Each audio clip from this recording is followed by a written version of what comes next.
All right.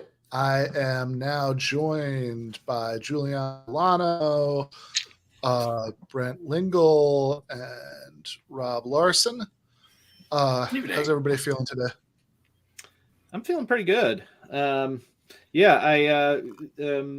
Press recently published or distributed my comic Darude Shadow of the People. So that's exciting. And I'm going to be working with Razom for Ukraine on the next issue. So we're not only going to be putting out a cool anarchist comic, but we're going to be giving 30% of it to help save lives of citizens of the Ukraine.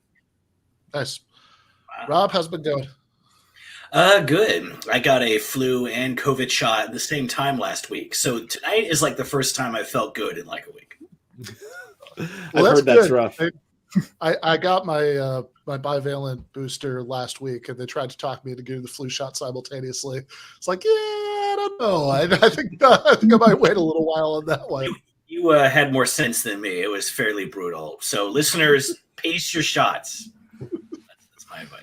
I feel great. GTAA, no shots. No, I'm just kidding. Julianna, how's it been going? Yeah, it's good. I'm good. I'm happy to be back on the show, and I'm just happy Jordan Peterson isn't the one we're watching tonight.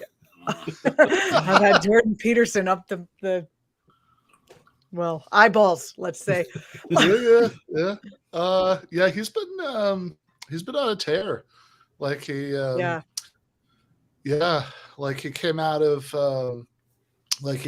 hiding a little while ago. He did that conversation with Kyle Kalinske where he was like sort of yelling at him like a crazy person. Mm-hmm. Maybe I'm exaggerating a little bit, but just a little bit.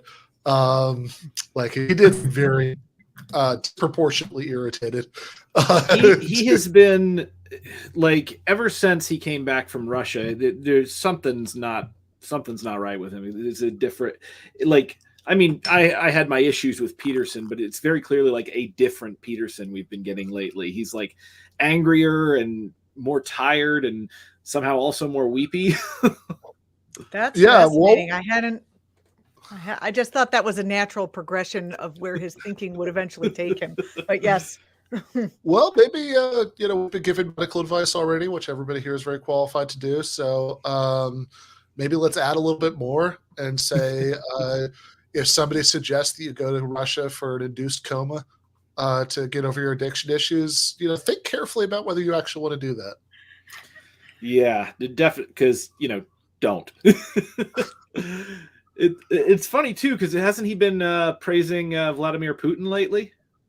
There has definitely been some. I remember, I think, like right around when the war started, I feel like I think we watched on the show a clip of Peterson where he has this whole weird interpretation about how it's like that, like, I don't know. I feel like I'm going to be being slightly unfair here because it was like fairly crazy, but I'm also not sure I'm describing it accurately because I don't quite know what he was saying.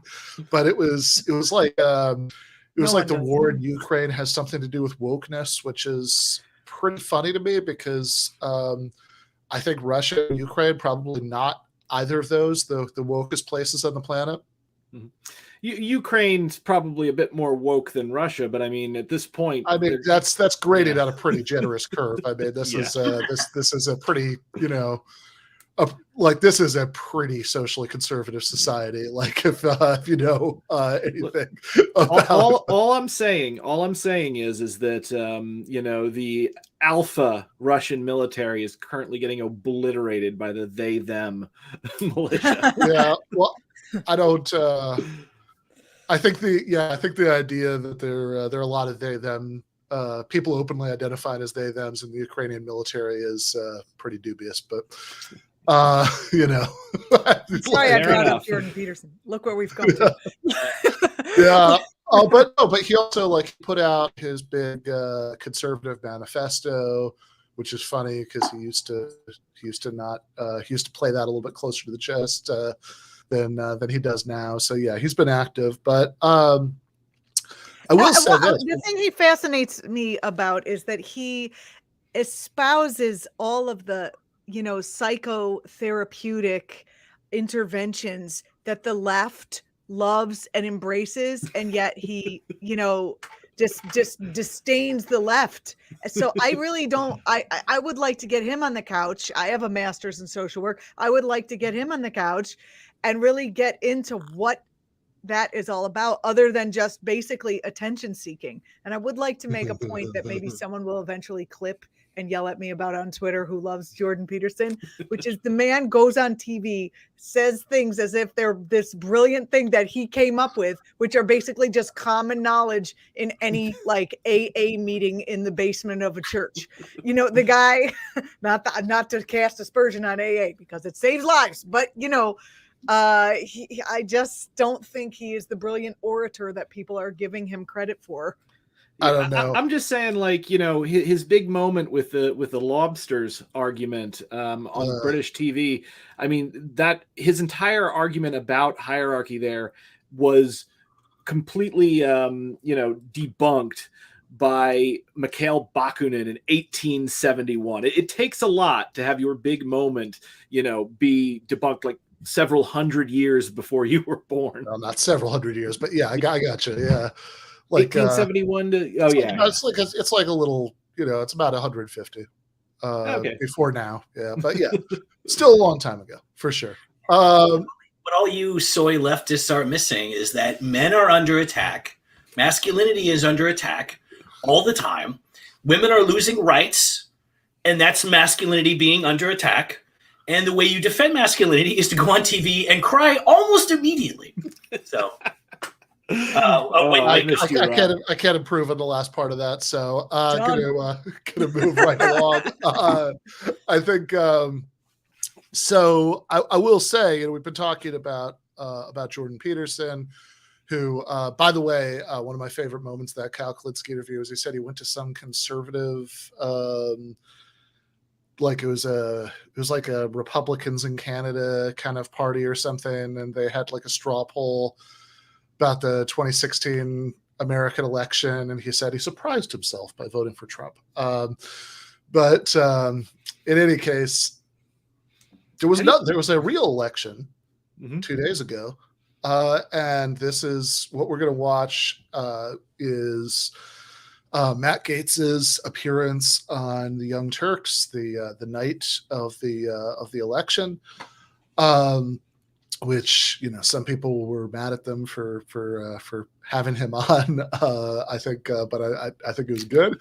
But in any case, before we get to that, though, I mean, look, I have a panel full of clever leftists here. So, what's any thoughts about the actual results of the election? It's been there's still a lot we don't know, but it's been a couple days, a fair amount. Rob, you want to start? Yeah, sure. I mean, it's amazing to see.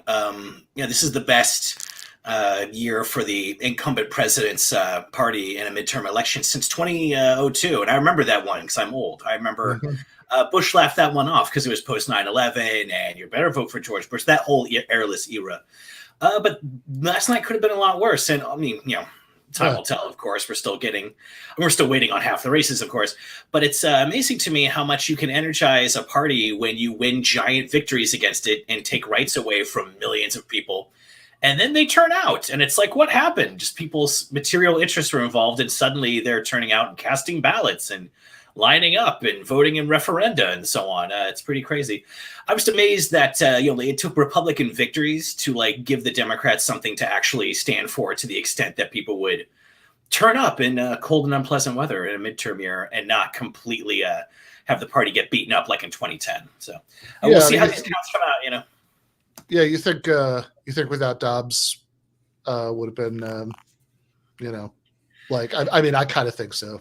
Right. Probably would have been more like 2010 and the Tea Party wipeout. I mean, I assume so anyway. This seems like what everyone else thinks. I mean, maybe I'm sure someone could explain to me where I'm missing something there. But I think a lot of people are naturally crediting it to the reality of that Supreme Court case, like giving the Democrats, we actually have an issue that we can wholeheartedly stand on. It's not like capping the insulin price where should we run on that? Should we not run on that? I saw 2 ads total where Democrats referred to their wildly popular drug price policies. No, so maybe yeah. I mean, I feel like they finally were pivoting. I mean, not to that, but but at least like in the last like week before the election, Biden was actually talking about Social Security, and other big hitters, Obama were doing that, which, kind of feels to me like what they should have been doing all year. Like, it seems really weird. It seems really weird that it took that long for them to get around to it. I think I understand why, but it's like just sort of like taking a step back. It seems weird that like this is such like this should be a no-brainer that like these people are going to steal your Social Security money. Don't vote for them. You might think so, but it means, campaigning on material issues. And next thing you know, the Democratic base will be excited about material issues, and we'll have Medicare for all and every other damn thing. So it takes wall-to-wall Republican victories for the Democrats to begin to acknowledge material policies. I think maybe it's interesting because the policy they were able to get behind is democracy, and democracy, theoretically is a bipartisan issue, right? Or it should be sort of a bipartisan issue. So Democrats can kind of put their arms around that. But I tip my hat to your opinion, Rob, about how if they come out for something, then people are going to expect them to actually, do something useful economically, which they seem to have been unwilling to do. Just, I mean, I like what Biden's doing. I'm waiting for the money. So my student loan. So, yeah, I would say that. So the two things that I found really interesting, because I was watching two races really closely. The one, of course, was John Fetterman in Pennsylvania. I love that guy. Like my folks live in Pennsylvania now. I remember the first time I saw him, and I looked up and I saw him as lieutenant governor, a big picture of him. Like, what witch transformed a billy goat into a human and put him up here? But like, then I started looking in on his policies. I was like, oh my God, this guy is incredible. And the fact that he, even after the stroke, still beat Dr. Oz is just chef's kiss. That was and he did just beat him. I mean, like he outran Biden's 2020 numbers all through Pennsylvania. I mean, I think I just I will just say, I guess I wrote something that came out today in the Daily Beast, has kind of downer headline. It's called Dems. What did they call this thing? Dems averted disaster, but the working class did not. Where one of the things I say at the end of the article is like, look, the thing that, I mean, on the one hand, do I enjoy watching like Charlie Kirk and Ben Shapiro be as sad as they were on Tuesday night? Yes, I do. Right? That's a good thing. Yeah. But it's also like, it's I mean, yes, that's wonderful. They expected they were gonna do great. They didn't, beautiful. But also, I don't know. I mean, something about watching Democrats do everything but like spray each other with champagne over an election where maybe they kept control of the Senate because it's like 50-50, like maybe depending on the runoff, and they're probably lost the House. And just treating this as if it's like some great historic victory. It's like a little much. It seems like what they're doing right now is like mostly just kind of limping from like barely averted disaster to barely averted disaster. I mean, literally it's been averted in the same way as in 2020. There's going to be a runoff in Georgia to see whether they can get that 50th seat. At least that's the way it looks right now. Just to piggyback on the John Fetterman, I was so thrilled to wake up and see his victory. I have interviewed him, and he really is exactly who you see. There's no putting on. He is the quintessential public servant, and to have him win, I think if the Democratic Party overlooks the fact that he is a union man, a working man, these are the kind of people that feel that they, that went over to Trump, that feel discarded, and they have been discarded by the Democratic Party. So if this isn't just a flag of what if the Democratic Party actually wants to win, if they actually want to be, to the left of center, if they don't want to actually be Republicans, Fetterman and his type are the type of people that they should run, especially in these districts. I am waiting with bated breath to see if Lauren Boebert, I was checking right before we come on here. It would be so a wonderful thing to get rid of that, ignoramus, I guess is a nice way of putting it. To piggyback off of that, so this is the other thing that I was closely watching, and those of you who are versed on your Brenton Lengel lore know that I lived in Kentucky for a number of years. I have my degree from the University of Kentucky. I know the state very well, and so I was really, really watching the two amendments that they had on the ballot. Amendment 1 was the Republicans trying to be able to call like special sessions of to amend the state constitution so that they could call special sessions outside of the normal lawmaker sessions to like roll back, COVID restrictions or, that was soundly rejected. Amendment 2 would have essentially enshrined they would have removed the right to abortion explicitly from the state constitution. And what was fascinating about this, because I thought for sure, I'm like, okay, this is Kentucky. Yeah, we've got Bashir, but like they've also got Rand Paul and a certain strange turtle man that I'm sure everyone knows. But like the thing that was really interesting, because I was watching it break down, and I was watching like the lead, and I watched the lead get bigger, watched the lead get smaller, and I was looking into the counties. And what was really, really interesting was like counties that were overwhelmingly dominated by Republicans. Counties that were overwhelmingly dominated by Republicans actually wound up voting no, like on 2 in a huge way. Boone County, which had more than 2 registered Republicans per registered Democrat, was like 51 to 49.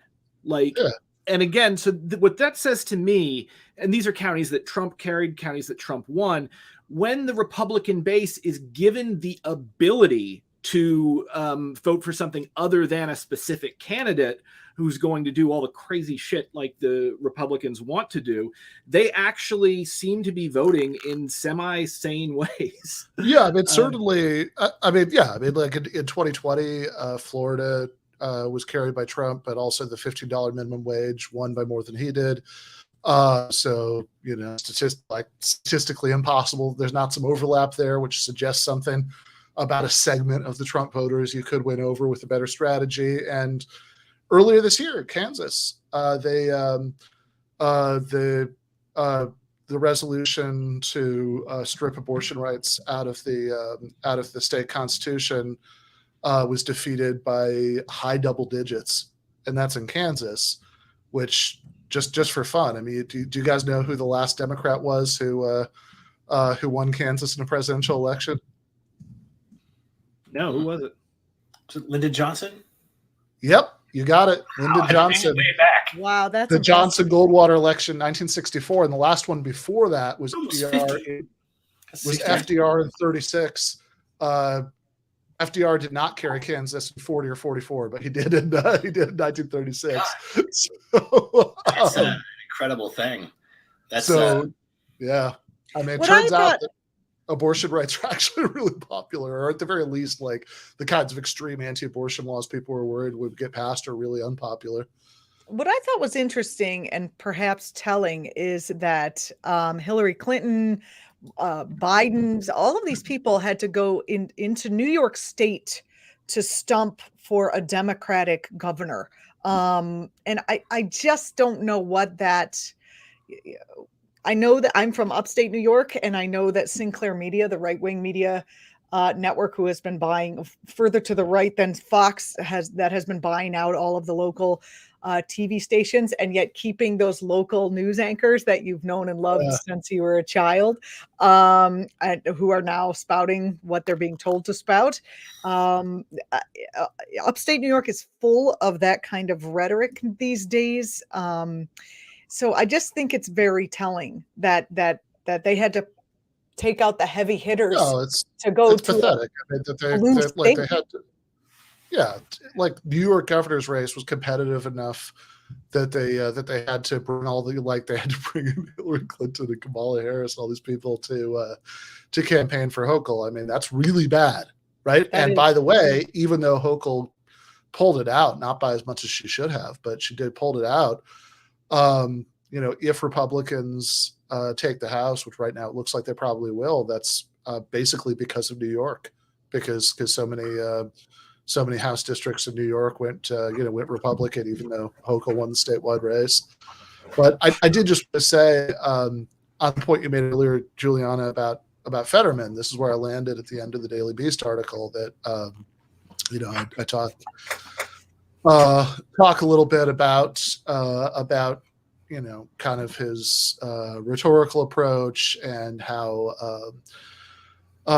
and something I find really interesting about him, which I've not heard from a lot of Democrats, which is that he wrote an op-ed where he said that we should be criminally prosecuting executives at oil and gas, food, and pharmaceutical companies for price gouging. But then so what I say at the very end of the article is, not suggesting Fetterman is perfect.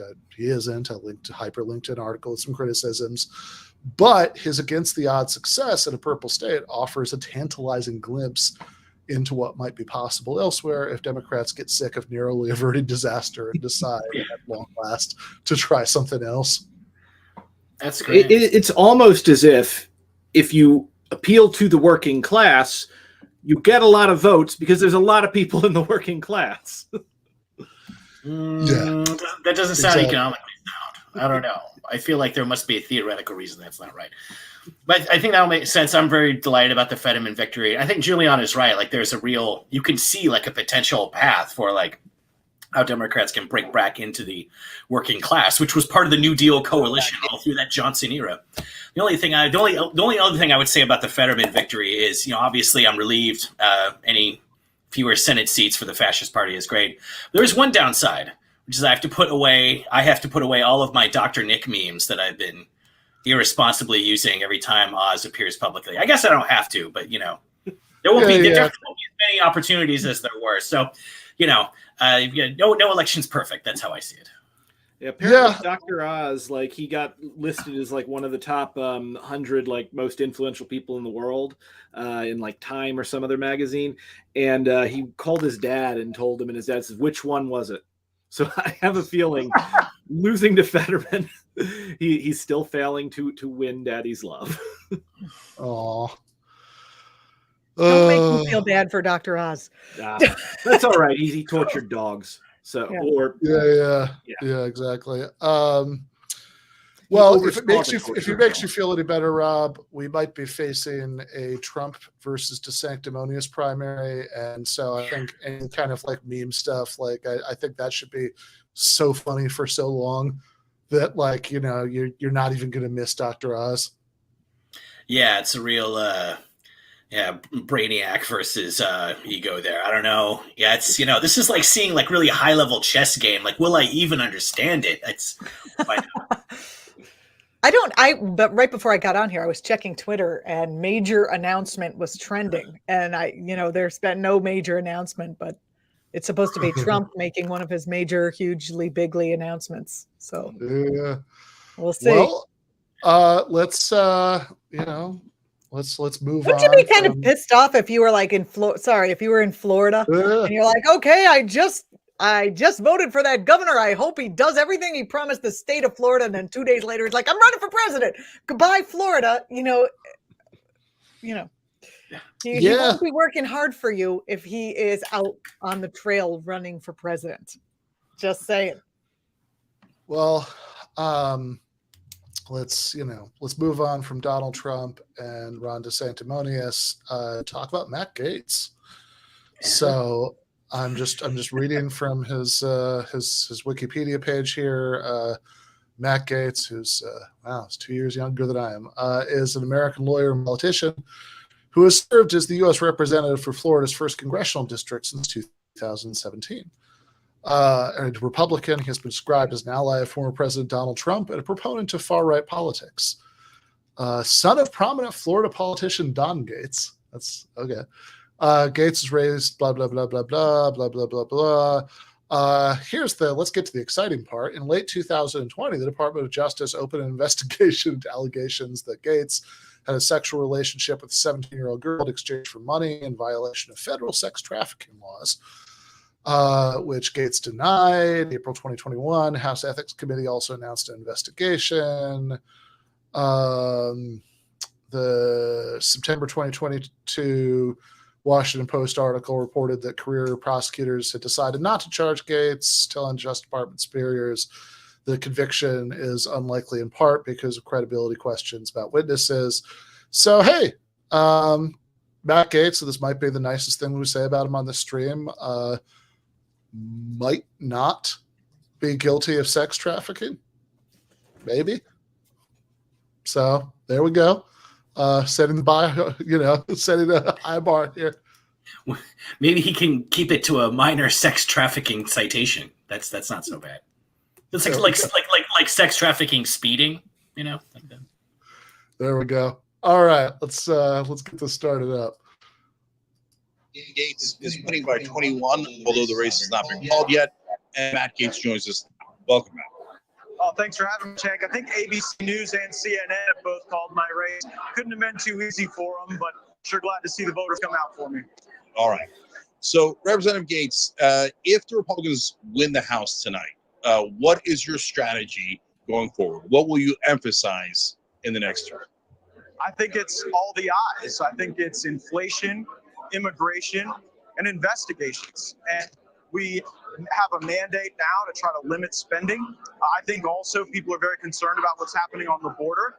And when it comes to the weaponization of this government against our people, folks want to see the FBI, the Department of Justice, called to heel and called to account. That used to be something that liberals actually stood for, civil liberties and stopping the excesses of the politicization of investigations. And now the Republicans that will be leading the House Judiciary Committee will have that as our central focus.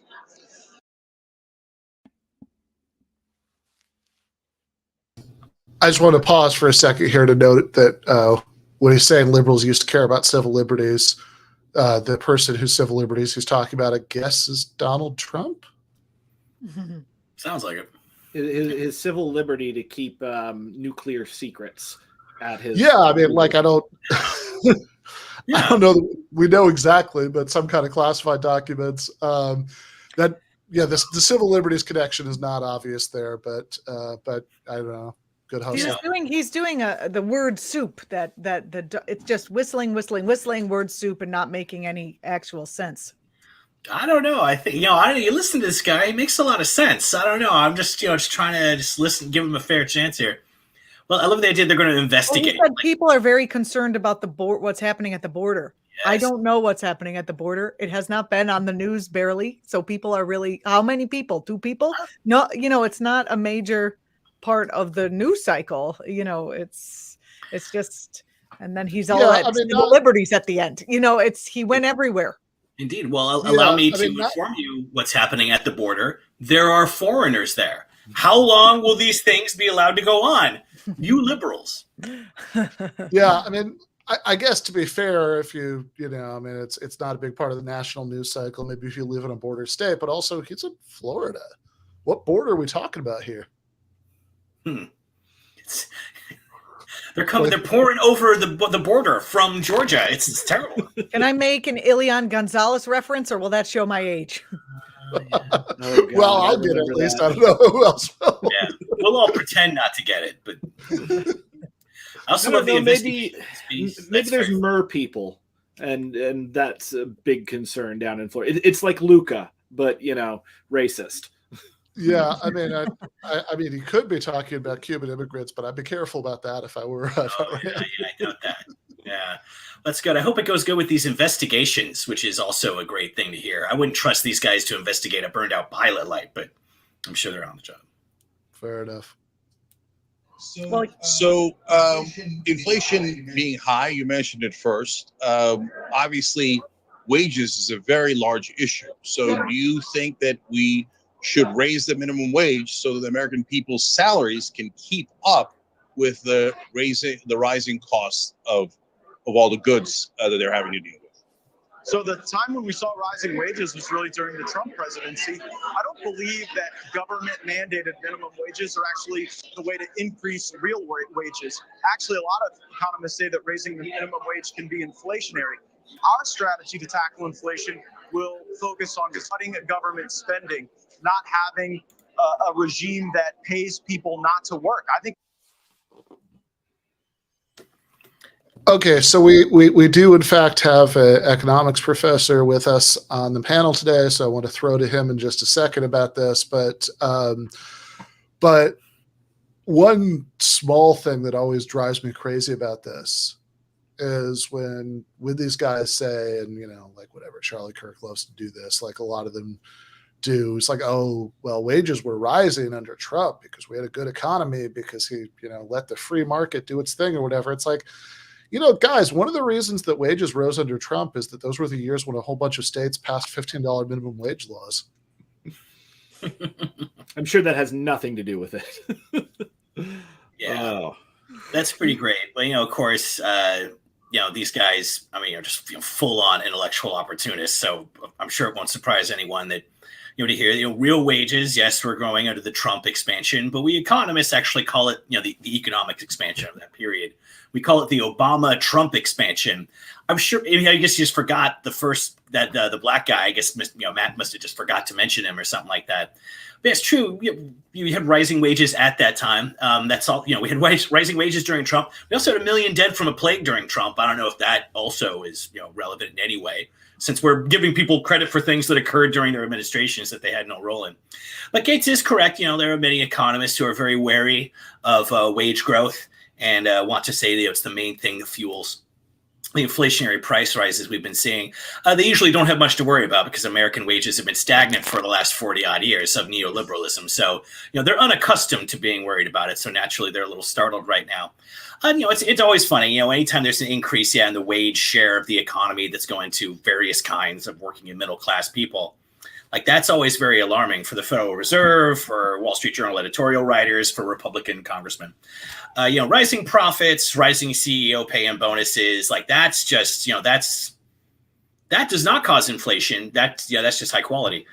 But it's pretty. I really, really appreciate these moments, though. I will say when a congressperson goes on TV and says, "Well, actually, according to economists, when you rent an apartment, that kills the economy. So watch out for that." Like, very rarely, although more and more, I will say, you're hearing it more and more. I will say, like, more increasingly, it seems like conservatives are willing to. I think it's because they're so used to living in their own closed media environment, but they seem increasingly willing to say, like, yes, well, we need to get rid of abortion so we can control women better. Like, that's good. And yes, we don't want wages to go up. That raises the price level, which I find inconvenient. Let's lower your wages so I won't be bothered. I hope that this trend continues of conservatives blurting out actual views they have on accident. Yeah, they don't want you to be making as much money. Yeah, absolutely. Economists say it's bad when you make money. You heard it. Yeah, I do want to just parenthetically say Silver Harlow says at Ben Burgis calling Ron DeSantis Ron DeSanctimonious sounds the kind of thing I expect from an insult comic, not a PhD. Sir, Indeed. I will have you know I am quoting one of the greatest insult comics working today when I say Ron DeSanctimonious. He's good. He's so good. He's so mean. He's so funny. I love it. I love his act. It's so funny. This piece that Gaetz just said just reminds me of sort of a Zizek thing because Zizek said one of his thoughts is that liberal capitalism and late stage liberal capitalism is worse than early capitalism because in early capitalism everyone knew it was all about money and you didn't have to like your job, but in liberal capitalism not only are you exploited for your labor but you're also expected to enjoy it. And this guy is showing, not only is he doing the racial dog whistling, I noticed there's very few people of color in the background there, but he's doing the racial dog whistling of these people don't want to work. It's just, he's missing the whole theoretical framework in which we live. I always found that like after the pandemic, suddenly like, you know, you saw wages going up because they couldn't fill various positions, and everybody was like, oh, nobody wants to work. They got too much welfare. And I thought to myself, wait a minute, 1 million people are dead. And I'm betting a decent chunk of those million were the ones working those jobs and wound up not having the health care that they need. So like, yeah, maybe we would have more people willing to, you know, tie themselves to like a fry station, you know, if we had kept those 1 million Americans alive. Yeah, I mean, right. I mean, this is in fact one account of the rise of capitalism, basically in England several centuries ago. Is that it was basically a byproduct of the Black Plague. Dislocating a lot of people and giving them a lot more bargaining power. But that was 2/3 of the entire population of Europe dead. 1 million is 1/7 of New York City. You know, that's a third. They were overrepresented in people that didn't have a lot of money. Would explain I'm sure amount of jobs. I'm sure it's a contributing factor. I don't know how much one, but like it's also. It's like, okay, accept that for the sake of argument, that it's like that and they're going to get into that. I haven't watched this whole thing, but I've watched enough of it to know that in a minute Anna's going to pop up and sort of press him on this claim about all this money that people were being given, you know, not to work according to him.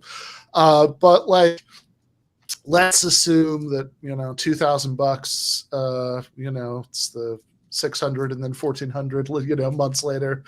Is enough to not have to work, you know, or whatever, if you got the child tax credit or whatever. But like it's like this is also kind of, I mean, from a socialist perspective, this is like really giving away the game here.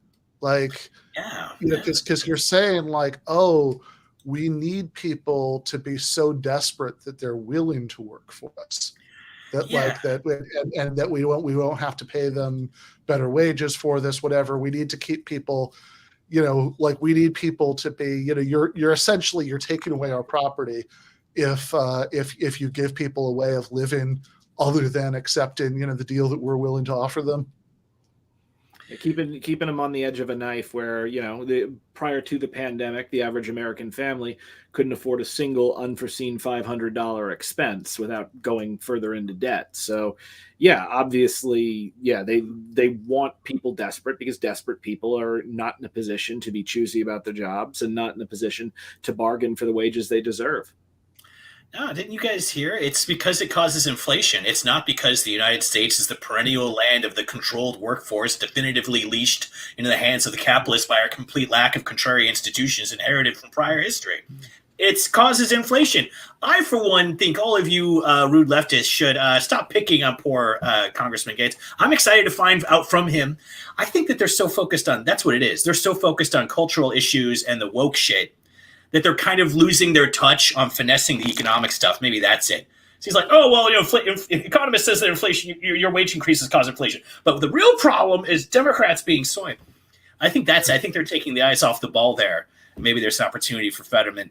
But I'm excited to hear what else these guys have to say. Maybe economists can tell us other things that are bad for the economy. Maybe it's bad for the economy when you have a hot meal or have a satisfying orgasm. I'm excited to find out all the other ways I'm hurting the economy without even knowing it. Like this is education.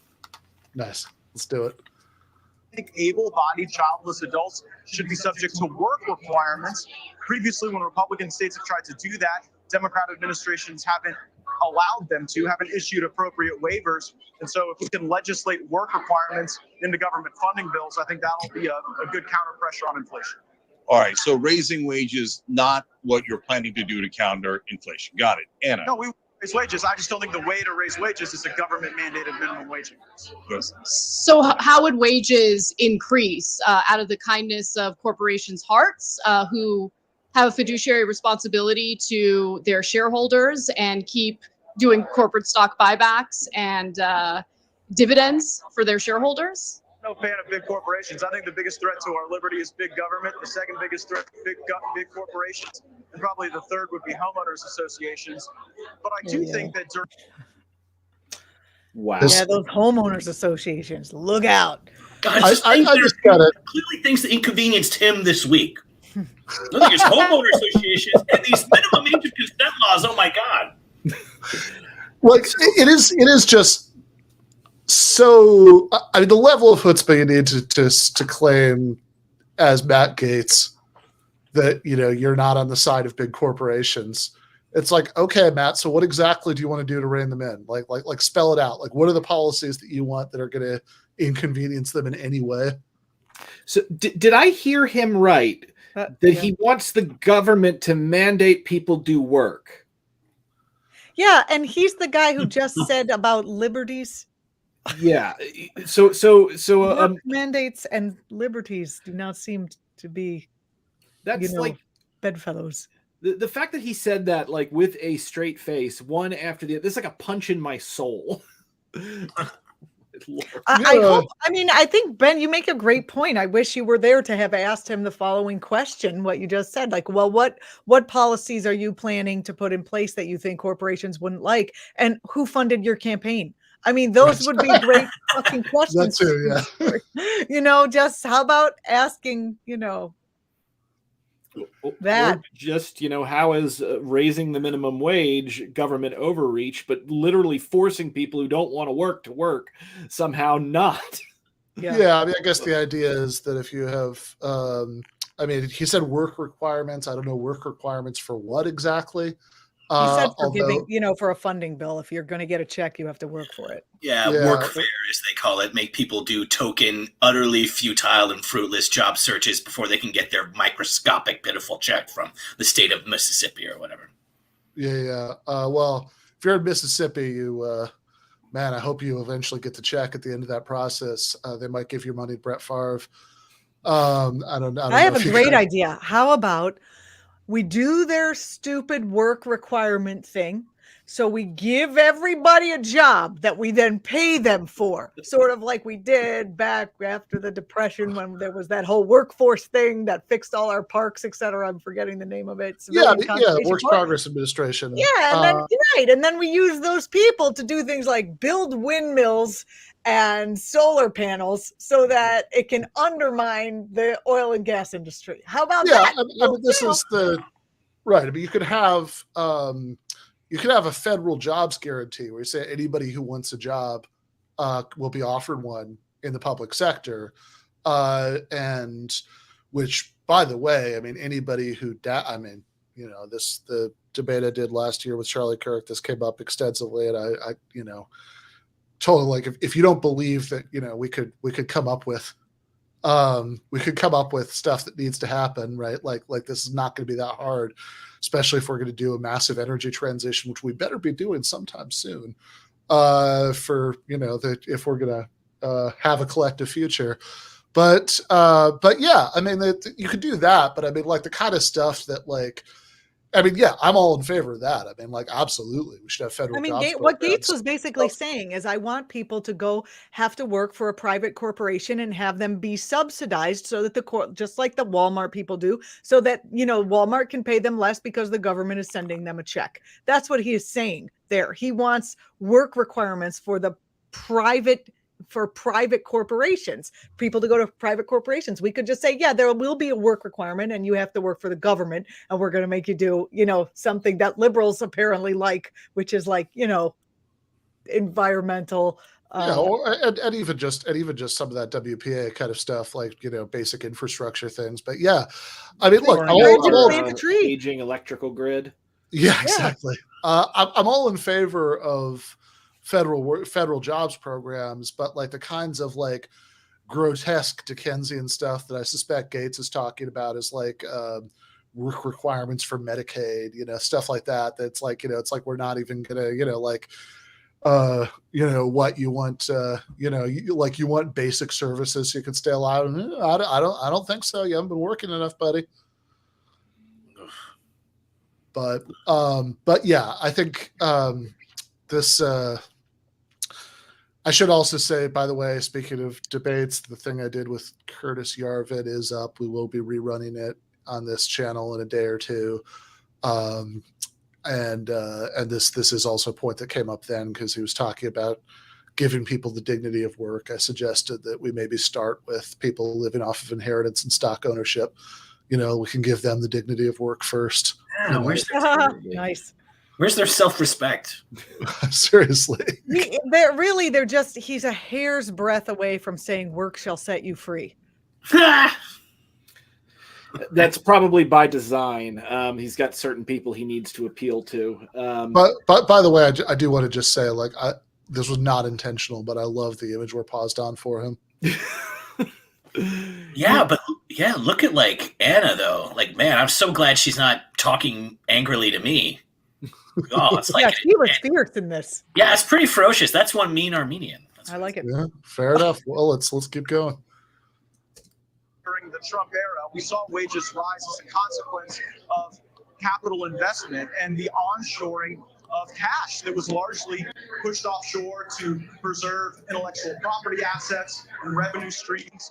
And if we allowed more of that capital to come back into our country again, I think we would do a lot to see the investment in the workforce. Look, if you go around any district, Republican or Democrat right now, the number one issue for a lot of businesses is just how to get people to show up to work. And when you have a government that pays able-bodied people not to work, it really cuts against the ambitions and interests and dreams of a lot of the small businesses that are the backbone of our country. I mean, seriously, he might as well just say you're taking away their property. That those small businesses own that workforce, and if you don't keep them in a proper state of desperation, you might as well be stealing from them. That's a great, exactly. Yeah, you can see the logic here. We really need some congressional action, some kind of fugitive reluctant worker act. Is definitely what employers need. Yeah, that's so. I love where you paused this, Ben. This is glorious. By the way, I assume he chose the lighting here. Have you noticed he's had villain eyeshadow the entire time? Looks like Mads Mikkelsen in freaking Doctor Strange. Yeah, but his hair looks great though. His hair does look great. Great hair. This guy's a haircut, and the rest of them came after the hair. They're like, pick that guy. We'll give him some policies later. He's got something with the little area underneath his chin. Is reminding me of the 90 he's the half son of the Beast from the 90s era Beauty and the Beast. Oh yeah, I could kind of surprisingly written by George R.R. Martin. I did not know that. That's interesting. I think I don't know. I was just gonna say I think this is incredibly revealing too, that when these guys say they're populist or whatever, what they mean by the people is people, is a guy who owns a car dealership with 12 to 15 employees. That's where their conception of the people bottoms out.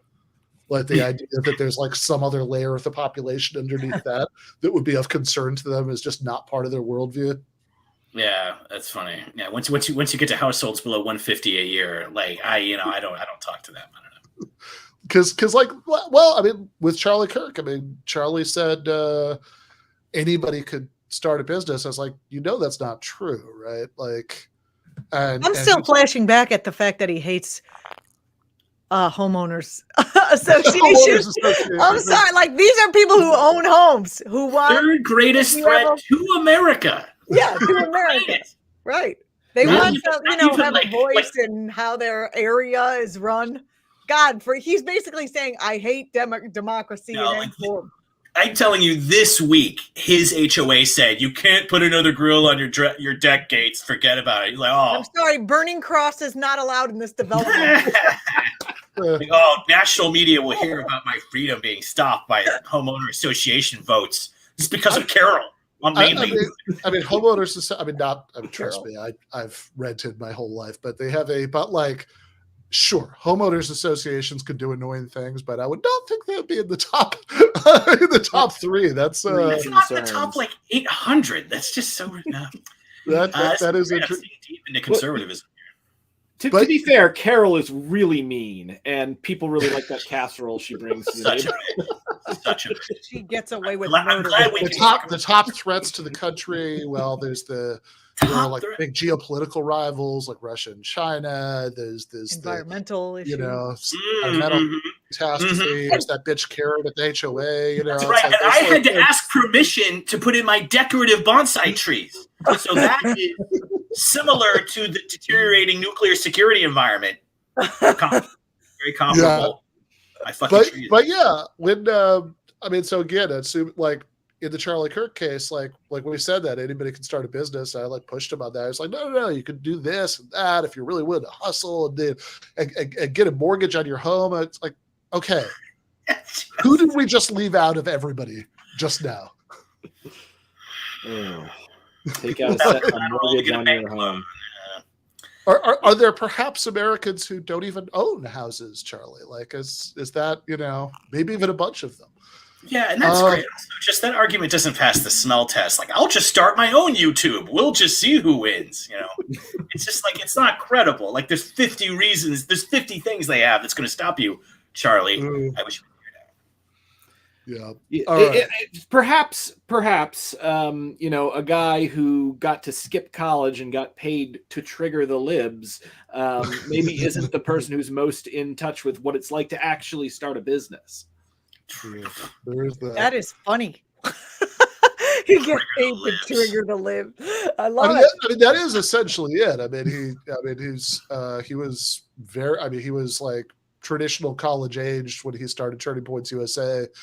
And that is essentially the job. That's not wrong.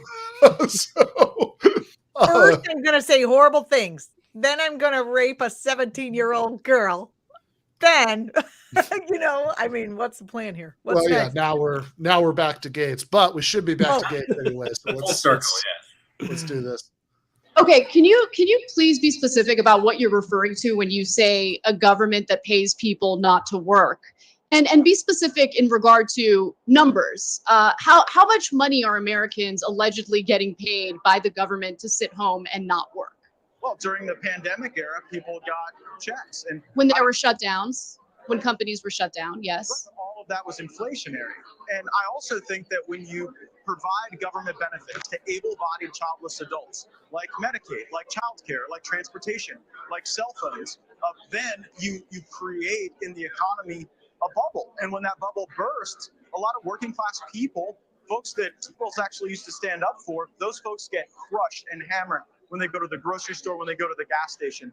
I also think Republicans are going to have a pretty big energy bill. Now, I'm not a drill everywhere, drill anywhere kind of guy. I think we've got to be smart and strategic, but certainly we want to see the Keystone Pipeline reopen. We want to see more of the fracking and shale development in the interior of the country.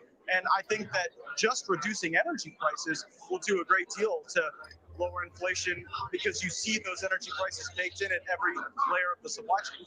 Well, I think it's a common myth that's repeated over and over again by both the press and the Republican Party. We are the top oil and gas producer in the world.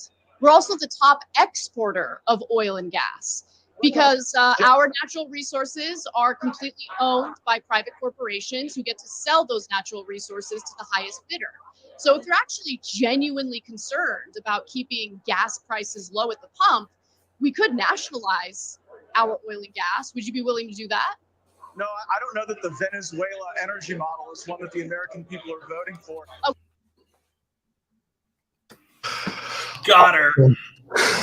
Got her, yeah, because Venezuela is the only country in the world with publicly owned oil sector.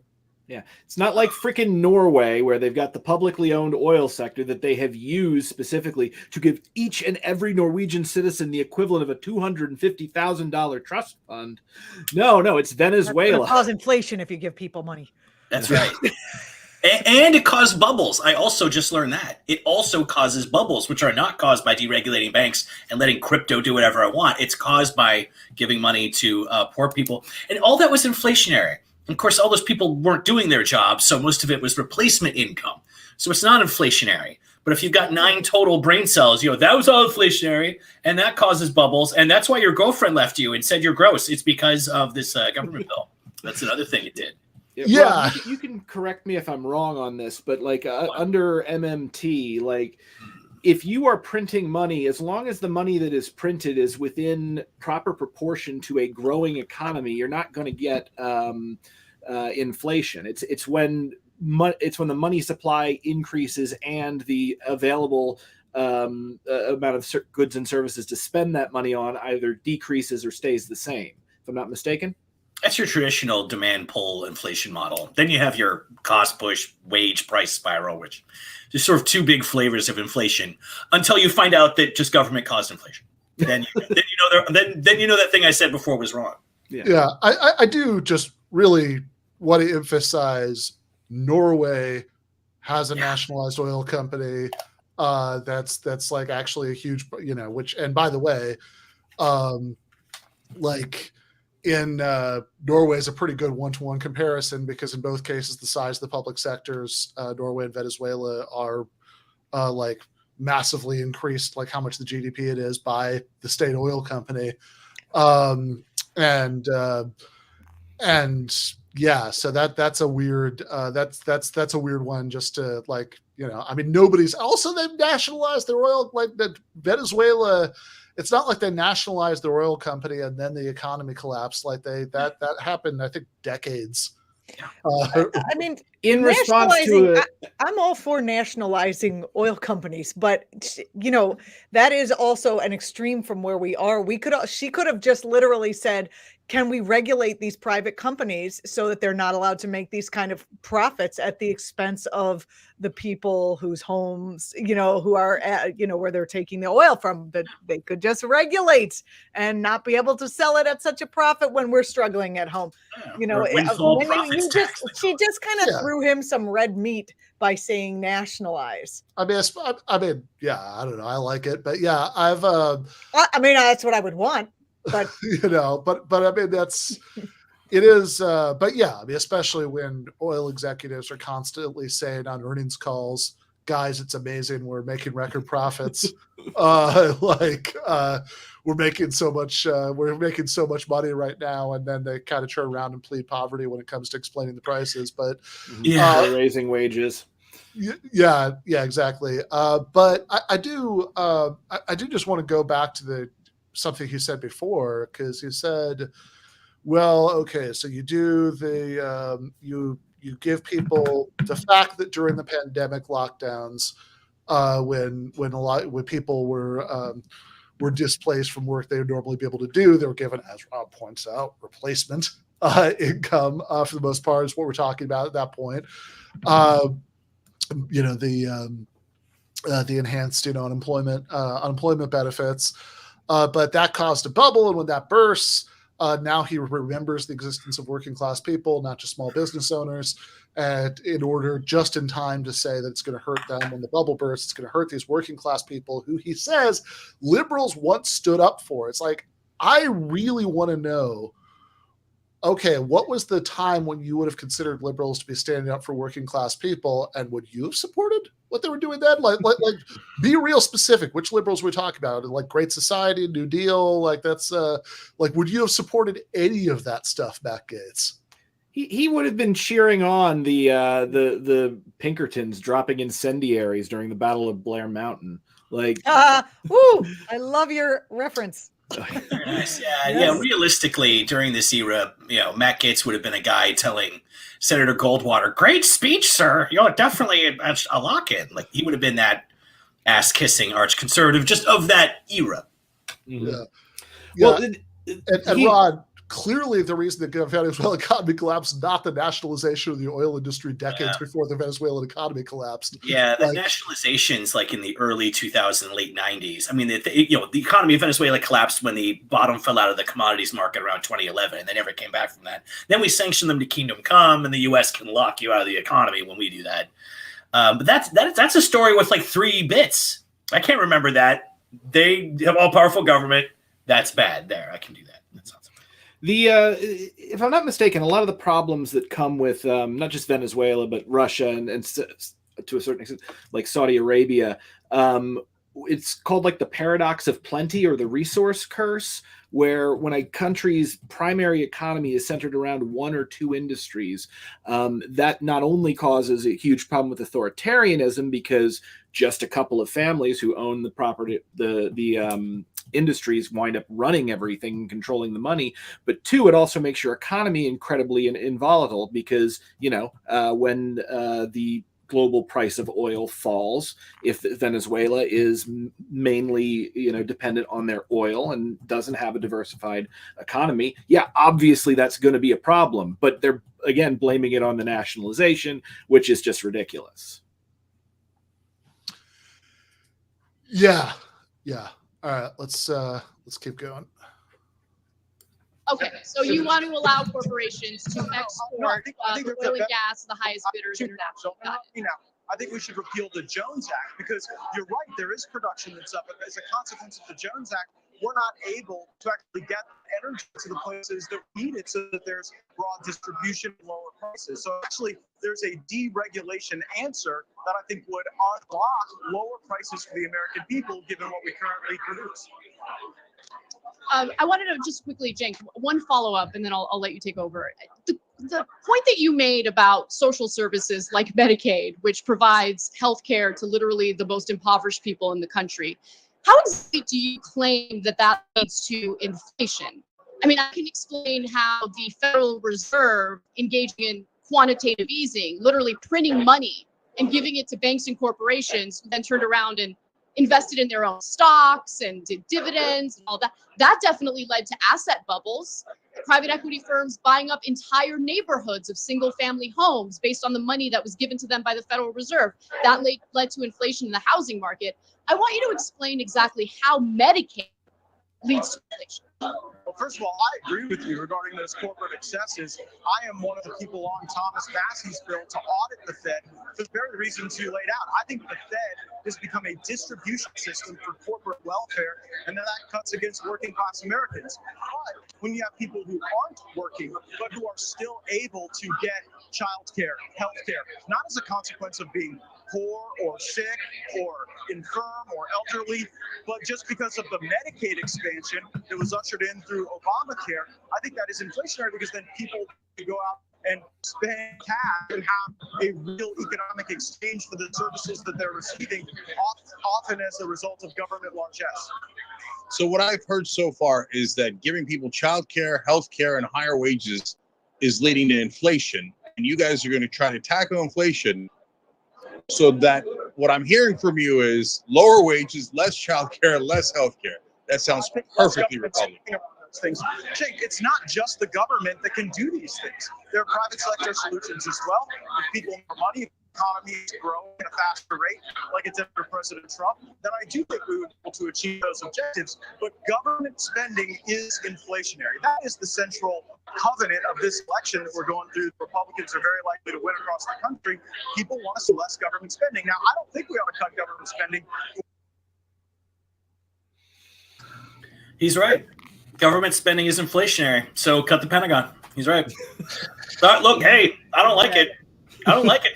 Defund the police. Matt Gaetz says defund the police to fight inflation. What a brave man. That man's got a lot of heart. God bless this guy. Who would be brave enough to make that claim in the Republican Party? That's the headline. Gaetz hates the military. It would be so great. I mean, I've done these kind of interviews before, and it is really hard when someone is right in your face with a line of confusing BS to just get to what we can do by watching and then commenting.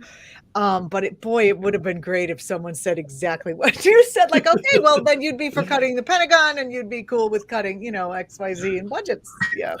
Though in this situation, he might have actually said he was cool with cutting the Pentagon and said to stop funding Ukraine. Maybe. Do we actually know what? Do we actually know where Matt Gaetz is on that?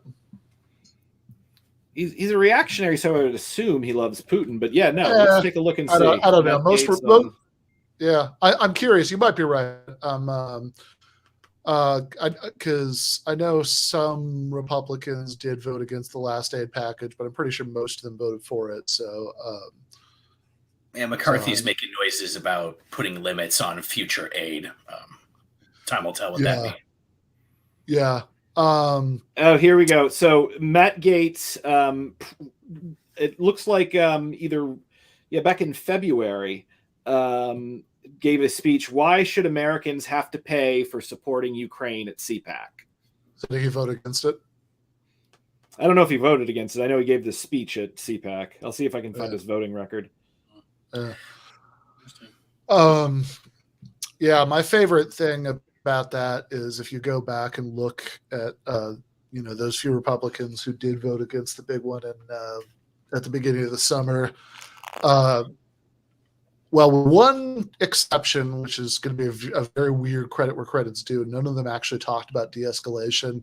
They were just like, yeah, somebody else should pay for this. Is well, we should be, make the European, lazy Europeans do it. This is too much money. We should be spending this money we should be spending this money on our new Cold War with China, like Russia's so passe. Let's do. It's very retro. I'm not in a retro mood. I just don't like it. The one exception I have to say is actually the craziest one. The only Republican who mentioned diplomacy when she was explaining her vote was Marjorie Taylor Greene. So there we go. Defund the FBI, Marjorie Taylor Greene. It has fallen. Yeah, she ends up in a lot of. There's some. She stumbles her way backwards into some interesting positions for a Republican. But yeah, I'd be very surprised if, putting aside the what is it, like, certainly less than 100 billion that's gone to Ukraine. I'd be very surprised if Gaetz had a problem with the 800 billion that we spend on the American military, just as a matter of course, just without noticing it. Because we're so used to doing it every single goddamn year. Yeah, 800 billion, not counting the nukes, because the Department of Energy runs those. Right. And good call. It's probably, we're kissing $1 trillion realistically with these numbers every year, which is a fucking unimaginable amount of money. The only other thing I want to refer to briefly is just this woman over Congressman Gaetz's shoulder who's been slowly falling in love with Anna Kasparian since the interview began. I've been watching this. I've been watching with my masculine intuition. I know what's going on. Looks like she could be his sister. I assume that's his wife because she's very beautiful and standing in front. So I assume that's his age-appropriate beard. I'm just taking a while. Nice. Just on this, so he was also again, I can't find his voting record yet, but yeah, he was definitely, paradoxically, he was very much against the aid packages to Ukraine, but also seemed to want to force a vote on the United States declaring war on Russia. So yeah, he might be a little all over the place on this. I don't think I don't think he voted against at least the one back in whatever that was, like May, late May. Because the reason I don't think he voted against those, I was just going back and looking at an article that mentions all the Republicans, at least the major ones who voted against it. So I don't think he voted against that. He may have lost his nerve there. What I do remember though, and I'm just as I say this, I'm just double checking to make sure that I'm not spreading anything scurrilous about, the otherwise unimpeachable character of Matt Gaetz. What he did, I believe, vote against is back at the beginning of the year. There was a vote on whether to cap the price of insulin at $35 a month for diabetics. And there he did hold the line. That's we can't be we can't be doing that. It's probably inflationary somehow. Yeah, so, Ben, lower prices is inflation. Lower prices is inflation. I'm no dummy. Good God. All right. Which, just if you're actually concerned about the prices people are paying, which he's claimed several times to be, and we can't do anything directly about gas prices. We certainly can't nationalize the oil companies, which, by the way, I would argue is probably a civilizational necessity at this point, because even aside from sort of like, provide, like as long as we're using gasoline, like providing it, at prices that aren't going to break the bank, like should also just probably be nationalized just for the sake of like being in a good position to like quickly euthanize it and replace it, with energy sources that aren't going to kill us all in the long term. But like we can't do that because that's Venezuelan. So there was one thing he also did at the beginning of this that I almost forgot about because it just got so crazy. But he was saying like right at the beginning of this whole thing that he wanted the private sector to take care of healthcare for poor people. Like, and who's going to pay for that, Matt? The poor people can't pay. Yeah, that's a good question. Have those poor people reach into their deep pockets. That's reach into the deep pockets that come with that barrel that they're wearing. Yep. Okay. I did find the article, so I was at least remembering that part correctly. Yeah, House passed a measure to cap the price of insulin. This did not become law. Don't worry, guys. This, we didn't do this crazy overreach in socialism here. Capped the price of insulin at $35 a month. The loudest MAGAites all voted against HR 6833, the Affordable Insulin Now Act. Take a look at the roll call. Marjorie Taylor Greene voted nay. Madison Cawthorn, Lauren Boebert, nay. Paul Gosar, Loie Gohmert, and Matt Gaetz, nay, and nay. So these you can tell how much he cares about the prices that people are paying, which he's like passionate about when it comes to why you can't raise the minimum wage and why you need like work requirements for Medicaid or whatever the fuck he was saying earlier, right? All of that stuff's because of his deep concern about inflation, but like actually just capping the price at which insulin is sold. That's because we're in serious danger of running out of insulin. As we know, it's an incredibly expensive process to make it. Yeah, well, I mean, I guess we could just have just eat sugar, you'll be fine. Terrible. The world's only continuing operating insulin mines are all in China. It's very difficult to foresee how we're going to diversify our insulin supplies until we have more. I'm in favor of more offshore insulin drilling. I feel like that's a solution that big government is standing in the way of. Yeah, there you go. I don't want to take this conversation to the left, but I did have a conversation with a woman who works at a hospital. The hospital, she works there full time. The hospital does not provide her with benefits. She's in administration. No benefits, no health insurance. They don't help her if something should go amiss. She is paying she has, I think it might have been diabetes, but also it could have been something else. These enormous bills. And I said, well, don't you think that's a good argument for healthcare for all? And she was like, then you would just have healthcare and it wouldn't be a problem. She's like, I can't ask the hospital for health insurance, that they can't afford to pay it for everyone. I'm like, well, most places do. She said, well, I couldn't ask that, we would bankrupt the government. I'm like, so you will die on this hill so that people, including yourself, don't get health care because you think it's going to hurt like the government. Well, all of those struggling hospitals that can just barely make their payments. Those hospital chains are like barely getting by right now. Yeah, that's why you see so many the bank that owns that hospital, really can't afford that. So I just mean they did, like, these people. She clearly had a misunderstanding from propaganda, and she would die. She would die on a hill rather than switch the team and say, "Well, let's find a way to do it. If we can pay for the Pentagon budget, we could pay for that." I don't know how we're going to get there. If we could say, "Oh, these people don't care," and you don't even have to. Insulin. You don't even have to say if we could pay for the Pentagon budget, we could pay for this. We could pay for this instead of the Pentagon. Yeah, but budget. the question is, we as Democrats, we tend to, or whatever left people, we tend to think that if you point out that, look, he really doesn't care at all about people, that will turn his voters against him, and it doesn't. Not only because they don't They don't. They Maybe don't they care about also don't people. care about people. They either don't understand it, or they're willing to die on the hill in order to not be wrong. It doesn't turn the hardest, like the hardcore supporters against them. That's true, right? But like, there's also, go back to the beginning of the conversation. There's a chunk of people who voted for Trump in Matt Gaetz's state who also voted for the $15 minimum wage initiative. Okay. There are polls showing that.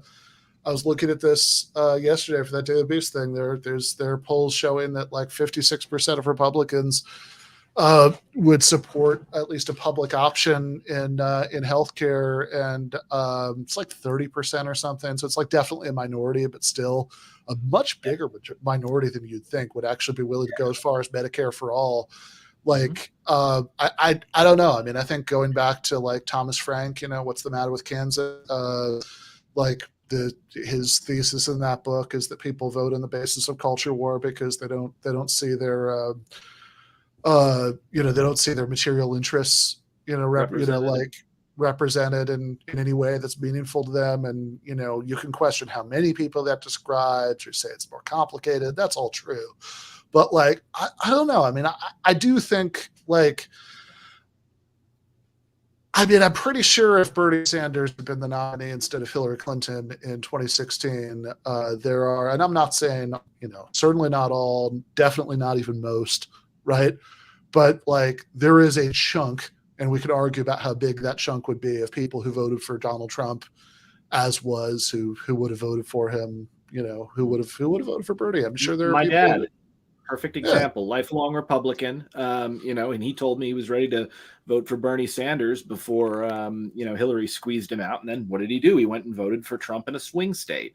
But this is actually interesting. So Julianna, your friend is breaking my heart because, my dad's a doc, and I've grown up around the healthcare industry and medicine like my whole life. And the reason why, or one of the reasons why things are so unaffordable at hospitals is because of an arms race between the insurance company and the hospital. So, if my dad wants, I don't know, let's say if he thinks he's $20 is a fair price to stitch someone up. If he's if he's going through someone's insurance, the insurance is demanding a deep discount. So if he wants to get $20, he's got to charge 100, 200. And this happens like on the macro level with hospitals, where essentially the insurance companies demand deeper and deeper discounts, which is responded to by higher and higher prices, which, the insurance companies are perfectly happy for that, specifically because it leaves people, like this woman you spoke to, who doesn't have health insurance out in, it leaves them without an option. And the thing is, if so many of them, if it's so catastrophic to get sick without insurance, guess what? They can charge a lot more for their premiums, because what are you going to do? Are you going to take that risk? It's monstrous.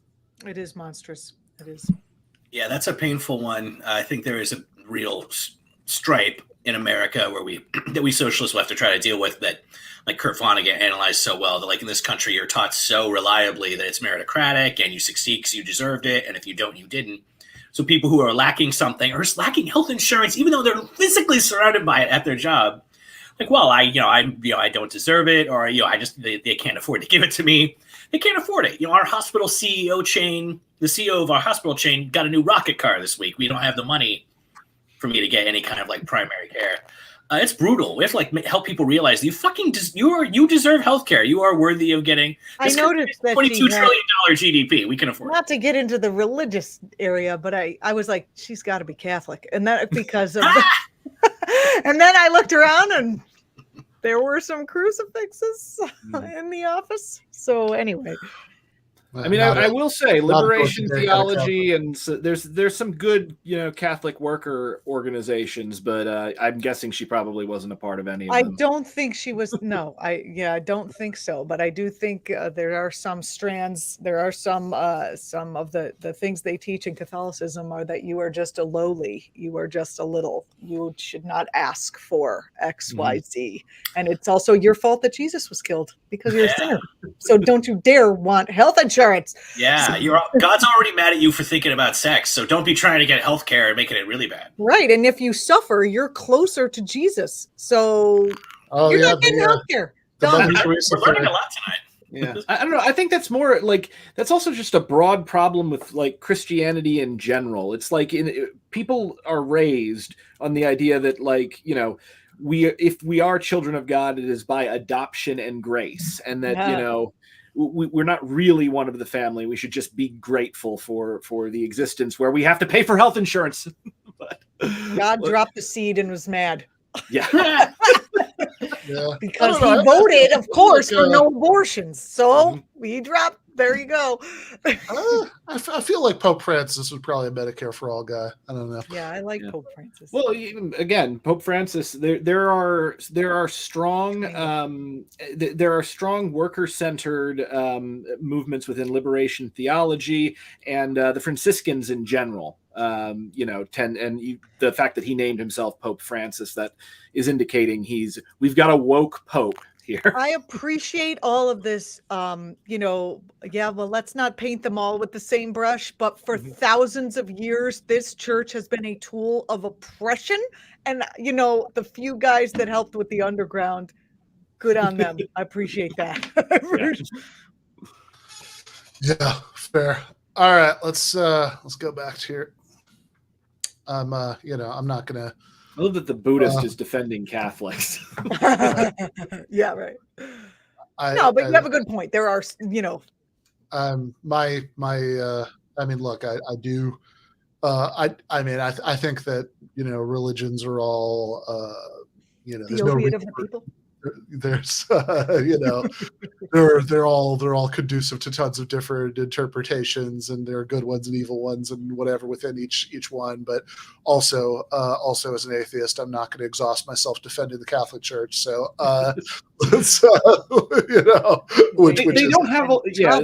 they can hire a lawyer and a PR firm. Yeah. They have. Well, I mean, their lawyers are busy. They are very busy. So, in any case, let's keep going. Disabled people, my mother, seniors, I don't want to touch Social Security or Medicare, but specifically with the Obamacare Medicaid expansion, you have able-bodied people who could go to work, but who choose not to, and I don't think we should provide those things for them. Right. So we clearly have a different point of view. We see corporations with record profits continuing to drive prices up. There's exit polling showing that 83% of the voters wanted the government to do something about that. Instead, they have let those corporations gouge us over and over again as Republicans pretend. But to be fair, so did Biden. So now I want to move on to one of the things that we're most concerned about, which is democracy. Hold on. I crossed the aisle and joined with Democrat David Cicilline to actually utilize antitrust tools to go after the very type of corporate greed that you're talking about. I'm actually hoping to persuade more people in this incoming Republican majority that the way to govern is not to just give the lobby corps the power. I'm the only Republican in Congress who doesn't take any money from any lobbyists or any PACs, full stop. And so I actually think there could be common ground with Democrats. So if we can get the Biden Justice Department to actually be serious about the enforcement of antitrust laws, I actually think we could do a lot to curb that corporate greed. So look, we're a fair show. So it's obvious that we disagree with you on a lot of things, and we got more coming up in a second. But it is true that you don't take that corporate PAC money, and like the corporate people on the left that don't take the corporate PAC money. PAC money, no ideological PAC money, right. No leadership PAC money, and I stand alone as a Republican on that front. That's right, and that's what allows you to criticize big business, whereas almost all of your colleagues serve big business, by the way, including Rick Scott, who has promised to cut Social Security and Medicare in the same state of Florida. Now, we're worried about democracy, Matt. And in 2020, Trump clearly lost the election. He then did 60 court cases, he and his allies, and he could not present one piece of evidence, and he still insisted on lying about how he had won the election. So can you just be honest for once and say that Donald Trump definitely lost the 2020 election? Joe Biden is definitely the president. I think there are a lot of irregularities there that still people are concerned about. But a big mistake that Democrats made in this election was talking so much about the last election. Look, Democrats were... So, look, I'm not somebody who thinks that it's even a good strategy to to obsess about this stuff. I think the whole democracy on the ballot thing largely didn't really work for the Democrats. But like, let's just take a second to note how slimy he's being about this. Like, well, Joe Biden's definitely the president. Okay, first of all, what does that mean? He's definitely the president. Yeah. Like, are you saying he was definitely legitimately elected? Because if so, man, why don't you spell that out? Because I don't know if all your supporters know that you think that. But then, like, he throws them this weird little bone. Well, there were a lot of irregularities. It's like, tell me what you actually think. What irregularities? It reminds me, I debated that Has guy the other day, and one of the things that I noticed was that he would bring up issues, but then you would, if you drilled down on them and kept asking questions, there wasn't anything below it. It was just gesturing at, for instance, like, big business, George Soros, but like, beyond the kind of hand wave in one direction. And I feel like Gaetz is kind of doing the same thing when he's just like, yeah, there are issues. And so, yeah, I would love to see Cenk follow up with what issues are you talking about? What irregularities? Yeah. And also the sliminess obviously is also manifested in the classic right-wing talking point bullshit about, well, your Medicaid, that's able-bodied people who could work. And what's happening? They get government money and they don't work. They're not working. What are they doing? Raising 3 kids. Now you call that work? Raising numerous children? I could do that in my sleep. So they're not working. That's woman's work. That's not work. So we established that. That's good. But I think what Ben said a moment ago is also good. Like, he should be spelling that out. His positions on these things, he should be spelling that out for his supporters. Spelling it out carefully because, as you may have seen recently, learning outcomes are really down in junior high recently. So his supporters will need extra care in understanding that. That's very important. Mm-hmm. Yeah, I don't know. I think, I think he's just really trying to thread the needle here so he doesn't, he doesn't lose his base, but he also doesn't commit himself to having to actually defend this. Because, there are lots of irregularities. Like, look, I'm sure irregularities. I mean, it's like, yeah, sure. I mean, I'm sure, that's vague enough that I'm sure you could find lots of things in literally any election that you could call irregularities. But, do you actually think whatever these irregularities are change the result? And, one way or the other, it'd be nice to know. Irregularities. All overthrow an election immediately over irregularities. Oh, my God. If irregularities when President Shit-for-Brain won the states by the same margins that Biden did, none of you friggin' walking mannequins gave a 2 fucks then. I love you, Rob. It's so wonderful to be back on this with you.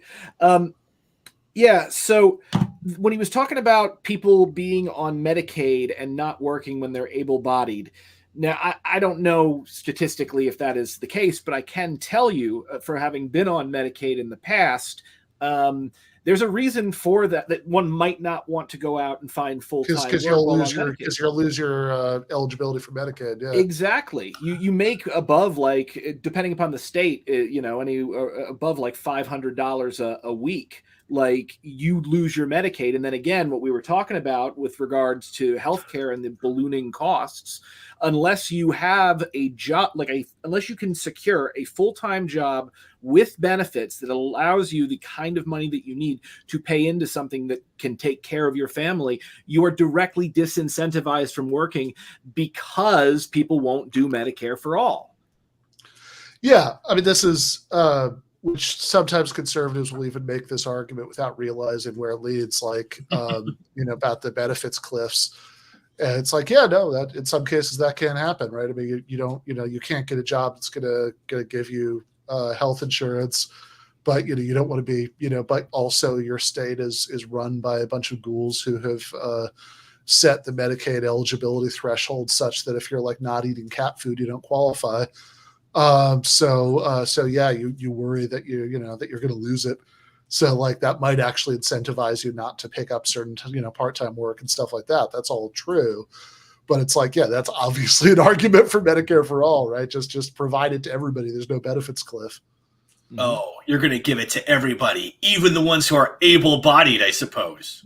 Yeah. Well, it's like he's so offended by the thought that there are people who, it's like, what's the, Marx somewhere talks about the dull compulsion of necessity, forcing people to accept employment contracts with capitalists. It's like he's so offended by the thought that someone somewhere isn't getting enough dull compulsion.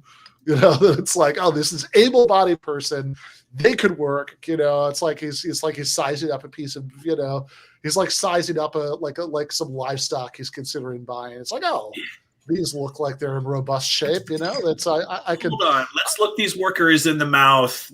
Check their teeth. How are their hooves? Like, take a minute. It's a big purchase we're making. We don't want to screw it up. We buy able-bodied worker. I still can't let go of the able-bodied. The military providing defense to you. Why? You're able-bodied. You could swing a stick. What? Oh, able-bodied. You don't need defense anyway. Yeah, exactly. Yeah. All right. So I think we're gonna have to lose Julianna because of the time.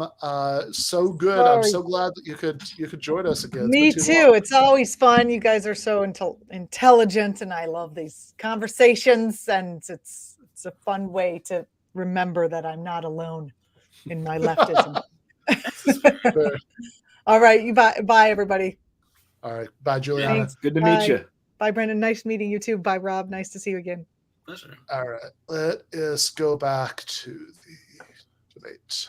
Put all in on this democracy message, and it's going to get crushed nationwide. It's going to lose, not because people don't like democracy, but because people believe that Joe Biden and Democrats are engaging in threat construction around democracy as a substitute for an economic plan, for something that will actually result in people making more money, growing their businesses. So I don't think that obsess about this is going to be politically helpful for Democrats. By the way, I don't think democracy's in any jeopardy. We've had a record turnout for a midterm election today, and that seems to show that democracy in our country is alive, well, and it's certainly something that I support wholeheartedly. Hold on, guys. I have breaking news while we're talking to Matt Gaetz. New York Times has just called your race. Matt Gaetz has won in his district of Florida right now as we speak to him. And I did notice, though, Representative Gaetz, that you evaded the question. You said Biden is president. You didn't say Biden won the election. He obviously did, and you know it.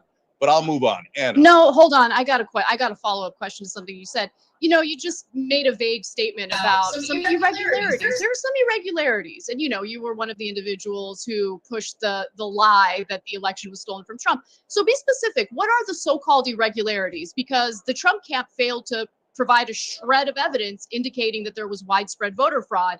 Yet you and other Trump allies continued repeating that the election was stolen from him. So be specific. What exactly are you referring to? I'm really concerned about some of these urban areas that operate under an entirely different system than the rest of their states. For example, in Wayne County, Michigan, the mechanism by which ballots are assembled is totally different than in the other. Oh my God! I heard different. Holy tomatoes! So I can't hear anything, but my dog just went nuts. Urban areas, my God. Also, Wayne County too. I mean, as a Michigan native, that's I think it's not being very subtle there, but urban areas. So he's worried that the votes are being. What I said, and I choose to believe that that's because she watched my debate with Oz. There you go. It's the urban areas Detroit is what he's talking about. Wayne County, that's Detroit. No, he's talking about the mean streets of Grand Rapids, I'm sure.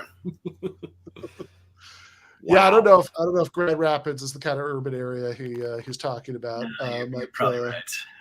But in any case, let's keep going. I love that. Totally different system. Yeah, they have different sewer systems too. Volume alone justifies that. I also think that in Pennsylvania, a major irregularity was the change in the way that ballots were mailed out. In time after time, you saw secretaries of state take unilateral action to go and engage in this broad distribution of ballots. I think that is ripe for fraud, and I don't think that it was constitutional. Now, Cenk made an important point about the 60. The courts weighed in on that, though, right? Yep, I want to get to that because almost all of those cases, not all, but almost all of those cases were resolved in the absence of an evidentiary hearing. So it's not exactly fair to say that we lost because we didn't have sufficient evidence. So no, a lot of them were decided on jurisdictional grounds and on the sufficiency of the pleadings, not based on an actual evidentiary hearing where both sides got to put information before the court. So it's a little, I think, misleading to suggest that 60 hearings around the country where evidence was presented. Matt, some were decided on jurisdictional grounds, but the majority were decided on the merits, and every judge, including every Republican judge, including every Trump-appointed judge, said, you have not presented any evidence, including the evidence that you were just talking about now. When in court, there was none, zero. And by the way, Matt, you can tell from your answers, you don't believe it either. It's super obvious you don't believe it. But yeah, I can tell by your questions, you guys still have no message, because instead of talking about how we're going to actually move the country forward, you guys are still obsessed about the 2020 election. Matt, I'm not a regular Democrat. I don't care about their messaging. What I care about is if your friend Donald Trump wins in 2024, we might never have another election because he's an obvious pathological liar, doesn't believe in democracy, didn't want to leave even though he lost the election, and you know it. Jake, the last time you were on the ballot, you got 4% of the vote. So for you, so what? What does that have to do with anything that we're talking about right now? Okay, Matt, if we're going in that direction, listen, you had sex with a 17-year-old, according to allegations, and you asked for a pardon. Hold on. You asked for a pardon. Why did you ask for the pardon? Yeah, why did you ask Trump for a pardon if you didn't break any laws? I've been overwhelmingly reelected. You guys are in some sort of weird struggle session there, and I'm just glad, even though the internet hated you having me on, Cenk, you're getting to see what a congressional victory party looks like, and that's something that might be a novel experience. Why did you ask for a pardon for having sex with a 17-year-old? Something that even happened. You're like reading into an anonymous internet conspiracy. And it's really sad because in my district, the voters saw through that. In my state, we're overwhelmed. Did you ask for the pardon? That has all been debunked. I've addressed it. President Trump has addressed it. And by the way, you should look at your own comments about women because Bernie. That doesn't quite sound like a no to me. Yeah, Rep. Gaetz sought Trump pardon, says former White House aide testifying at the January 6th committee. Wow. Okay, so first off, I really want to congratulate Matt Gaetz. That I'm surprised he did not tear an ACL because those were like 6 really sharp pivots right in a row. This literally, it went from your standard bit of political theater to just this is basically like if a modern day debate goes completely off the rails, this kind of back and forth starts happening. Totally. The lesson I'm learning from this is I should watch the Young Turks more, because this is how you interview people. Mm-hmm. You don't let them go, okay, you support America, next question. They go that answer was meaningless. And then you force them to actually go on the defensive, which is oh yeah, well, when you ran, you did poorly, and that your mother wears an outfit that's unappealing. It's just immediate. It's also like misdirection immediately. It's also okay. I believe I might be mistaken about this. And whatever. I mean, I don't. His I'm not super invested in this one way or the other, but just from what I can recall about this, I believe Cenk dropped out of that race. So, I mean, I think he might have stood on the ballot. So he still got 4%, but I don't think he was actually running at the point that that happened. So whatever. I mean, for what, not that it matters one way or the other. I mean, it did make me laugh just because it came out of nowhere when he said that. That is, they were talking, they were arguing about the 2020 election. Then he was like, yeah, well, you suck. Yeah, that jacket's cheap looking. Yeah, exactly. It might as well have been that. It was. Well, what was amazing? So he said, "Oh, now you're getting to see what a political victory party looks like. You've just got weirdos standing behind you, staring into the middle distance." Yeah, some guy who's. Yeah, I noticed that. Yeah, you can definitely tell, the campaign intern who's he's on TV right now. Yeah, you can awkwardly stand in the background and message your family. It's very exciting. Yeah, I mean it's but yeah, I also I heard internet rumor, I heard debunked. I didn't hear no, I did not ask for a pardon. Mm-hmm. Like I heard a bunch of stuff that sounded like it meant that, but if he did mean no, I didn't ask for a pardon, it's weird to me that he didn't say no, I didn't ask for a pardon. No is easy. It's an easy word. Like it's It's one of the shortest words there is the word no. Like it's not a tough one. Yeah, I would just think, like when he's asked, "Do you ask for a pardon?" No. You're like, right? no, it's still be ridiculous. It's easy to, unless you don't want to go on the record specifically denying something that later turns out to be true. Unless you want to sound like you're denying it, but not quite be on the record having directly denied it, which is, I've got to say what this sounds like. But yeah, Brent is 100% right. So Modern Day Debate, if you're not familiar, is this YouTube channel that hosts debates. I've done them on there in the past. I should go back to that. I haven't done it in a long time, but they do. It's a very open forum.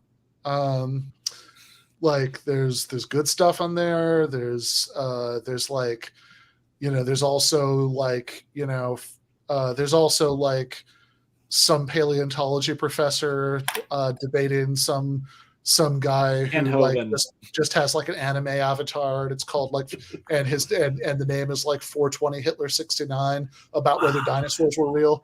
Right, it's like they'll also kind of do those, and I've seen. I am convinced that Modern Day Debate. I love Modern Day Debate. I love James, and we'll get you back on, Ben, very soon. But like, I'm convinced that Modern Day Debate could be in the Guinness Book of World Records for holding the most public flat Earth debates so far in human history.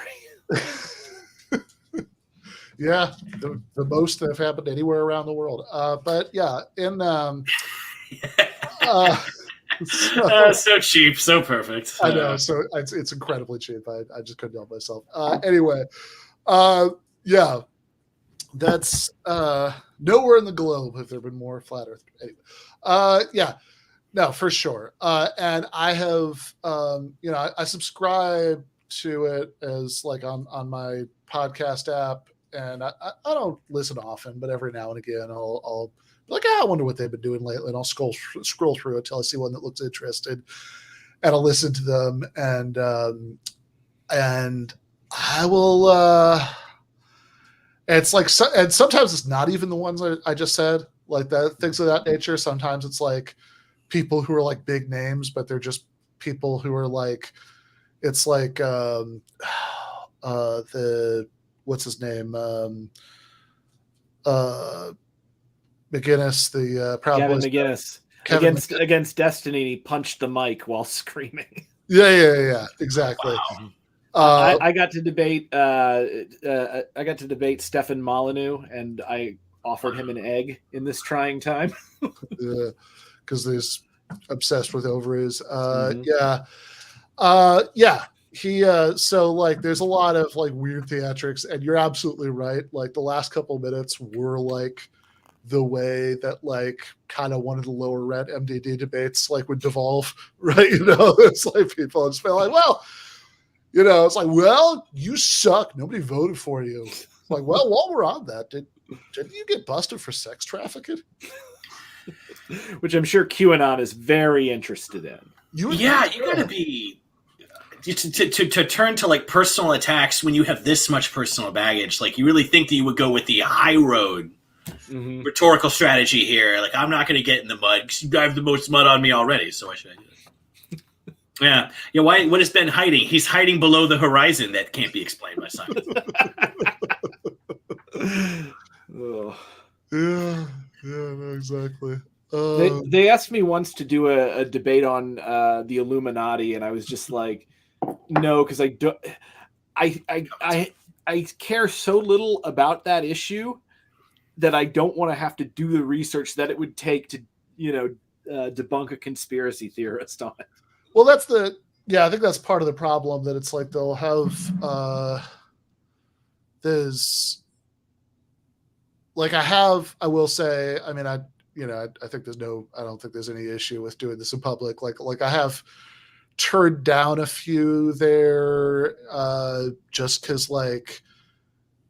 they were like really dumb topics and they were like panels with like big name people on them. But it was just like, it was like, is there a war on women and, stuff like that. It's like, yeah, I was on that one, Ben. Thank you. And you should have gone onto that one because I'll tell you what, Ben. Was the discussion as stupid as it sounded? It was dumber than it sounded. But that debate was worth doing because at the end of it, James revealed that he just got like around the time of that debate, a giant Subway sandwiches back tattoo so that he could have $50,000 of credit in Subway sandwiches. All right. Yeah, that was revealed. And I remember I was like, can you change that? Can you make that into a good tattoo? And he's like, it is a good tattoo. And I'm like, of course. Yeah, well, contractually, he has to say it's a good tattoo. That was an episode of Community. There was that Britta is dating this guy who's like somehow like legally has given up his identity to become a regular representative of the Subway Corporation. Yep, I like it. All right, let's Life see. imitates art. There we go. Dramatic conclusion. Bernie Sanders to unendorse you. Imagine being so fond with Bernie Sanders that he would endorse you, but he has to pull his endorsement because the things that you said were so Yeah. Well, Matt, see, some people grow up and they change. Others send their colleagues in Congress nude photos of women that they've slept with today. And are hated by members of their own party, which there are numerous reports about that. But I appreciate you coming on to answer our questions. People have told those lies Did are going Roger to the by any chance get They were involved? not lies, Matt. Rob, You know it. investigation Dude, it's no wonder you guys don't have the trust of the voters because you guys sit here and just spew this nonsense that isn't relevant to people's lives. We're going to focus on inflation. We're going to focus on the border. We're going to focus on investigations. And the result is we're going to win in 2024. Democracy. You're going to be the focus of investigations. We're going to focus on inflation. Okay. We're going to focus on the border. Well, it's okay, right? At least you're talking about real policy issues. We're going to focus on investigations. So it's like, you realize what he's talking about is the 2 years that we're going to get, assuming the Republicans really do take the House, of like the Hunter Biden committee, like that's the thing that he's bragging they're going to focus on is like pouring through like every picture of Hunter's cock in his phone, right? I mean, like that's the thing that's like the important national priority. They're not going to get distracted by that'll be the new Benghazi Gate committee, I suppose. Will be exactly. That's the dick pic committee. And to be fair, the dick pic committee will be much funnier than Benghazi was. I'm more interested. I mean, you're right. It's true. I think like pouring through every off-color joke in Hunter's phone is definitely going to be more entertaining than watching Hillary Clinton be grilled about Benghazi. So I guess that's kind of historical progress. You can see how it's going to go. Like they're going to get Hunter on like, yes, you had dick pics. Yes, you sent them, but you stored them on a non-government email server. Like they'll get them on the technicality problem. So what I'm getting here just watching this is sometimes you talk to, what I would call a West Wing liberal, and they're like, no, these elite people in our media, they're the smartest, they're the best. And then you look at this and it's like, no, like each and every Matt Gaetz in particular, like there isn't really a large intellectual difference between him and the guy with the freaking anime avatar and the 1488 like screen name. Yeah. Investigations. I wouldn't let this guy investigate like a leaky, roof pipe. Yeah, I just. No, it's amazing. He'd overbill you for the water damage. That's how they get you. I'll also say, like, literally what he's, I mean, like, Cenk's politics are not my politics. He's definitely more of a, moderate, like, kind of, progressive, but I think he's, he supported Bernie, but I think Bernie's to his left, like that's I think that's a fair, I think that's probably a fair description. But like what Gaetz is talking about here, that's not me like throwing shade. I think that's like how he would describe himself. Right. So, but what Gaetz is talking about here are like blog posts, right? So you already know we're talking about 20 years ago because they're called blog posts. Are blog posts that Cenk did literally like 20 years ago or more when he was a young conservative. Like when he was we all make stupid mistakes when we're young, don't we, Matt? Like, so it's like, yeah. So you're talking about a young right-wing Cenk Uygur posted like saying dumb sexist stuff blog, and which I always thought it was like, really unfortunate that like when that came back up, that's that he was disowned for that because I think progress should be rewarded, but and not punished. But yeah, that's the stuff he's trying to equate to being arrested for whatever. The being legally investigated for a long time. I don't know if he was ever arrested in this process for underage sex trafficking. By the way, before we move on, Ben Gempt has this gem I just saw in the chat. A lot of Zoom and enhance requests on the dick pic subcommittee.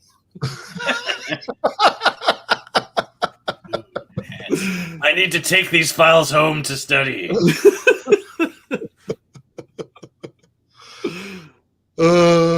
Yeah. All right. Let's watch the last. Now we're going to see the part where it gets really ugly.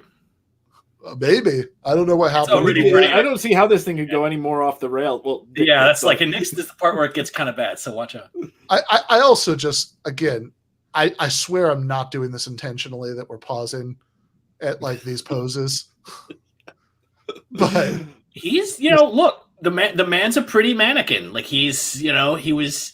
These guys don't have a lot of skills, but they can look like kind of pretty even when they're like be interrupted making a funny face mid-sentence.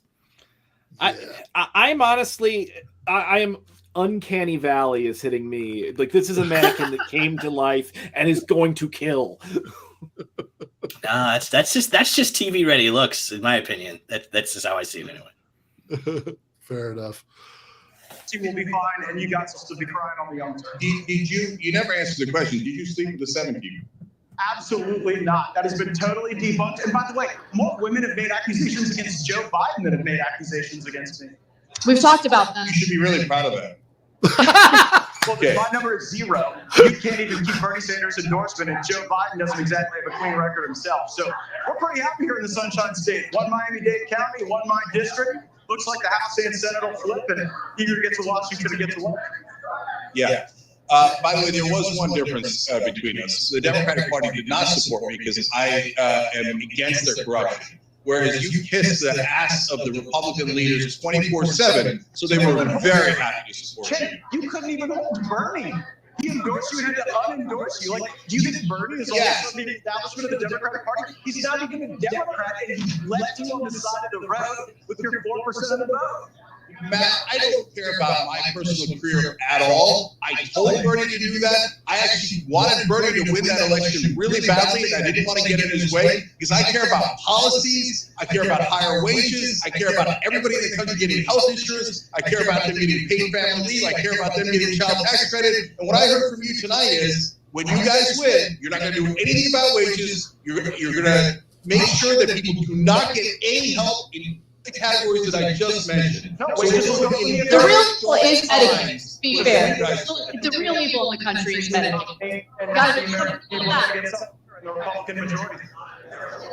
All right, Matt Gaetz, thank you for joining us. We appreciate it. Appreciate it. This is fun.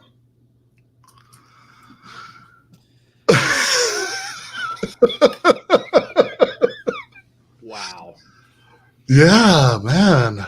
I did figure it out. I was like, why did he agree to this at all? And I was like, oh, that's right, TYT. Like he saw the Young and he was like, well, this is, Sure. Yeah. You could see, like he half listened to his staffer who's like, do you want to be on the Young Turks? He's like, I stopped listening after Young. Let's do this. Yeah. I will say though, actually, like, respect, that, yeah, I mean, and Cenk, who, whatever, he's a moderate, he's like a more moderate social democrat than Bernie Sanders. That's still, grading on a curve of the American public. He's doing great, but like, but I mean, he's just not a socialist and, wouldn't claim to be one.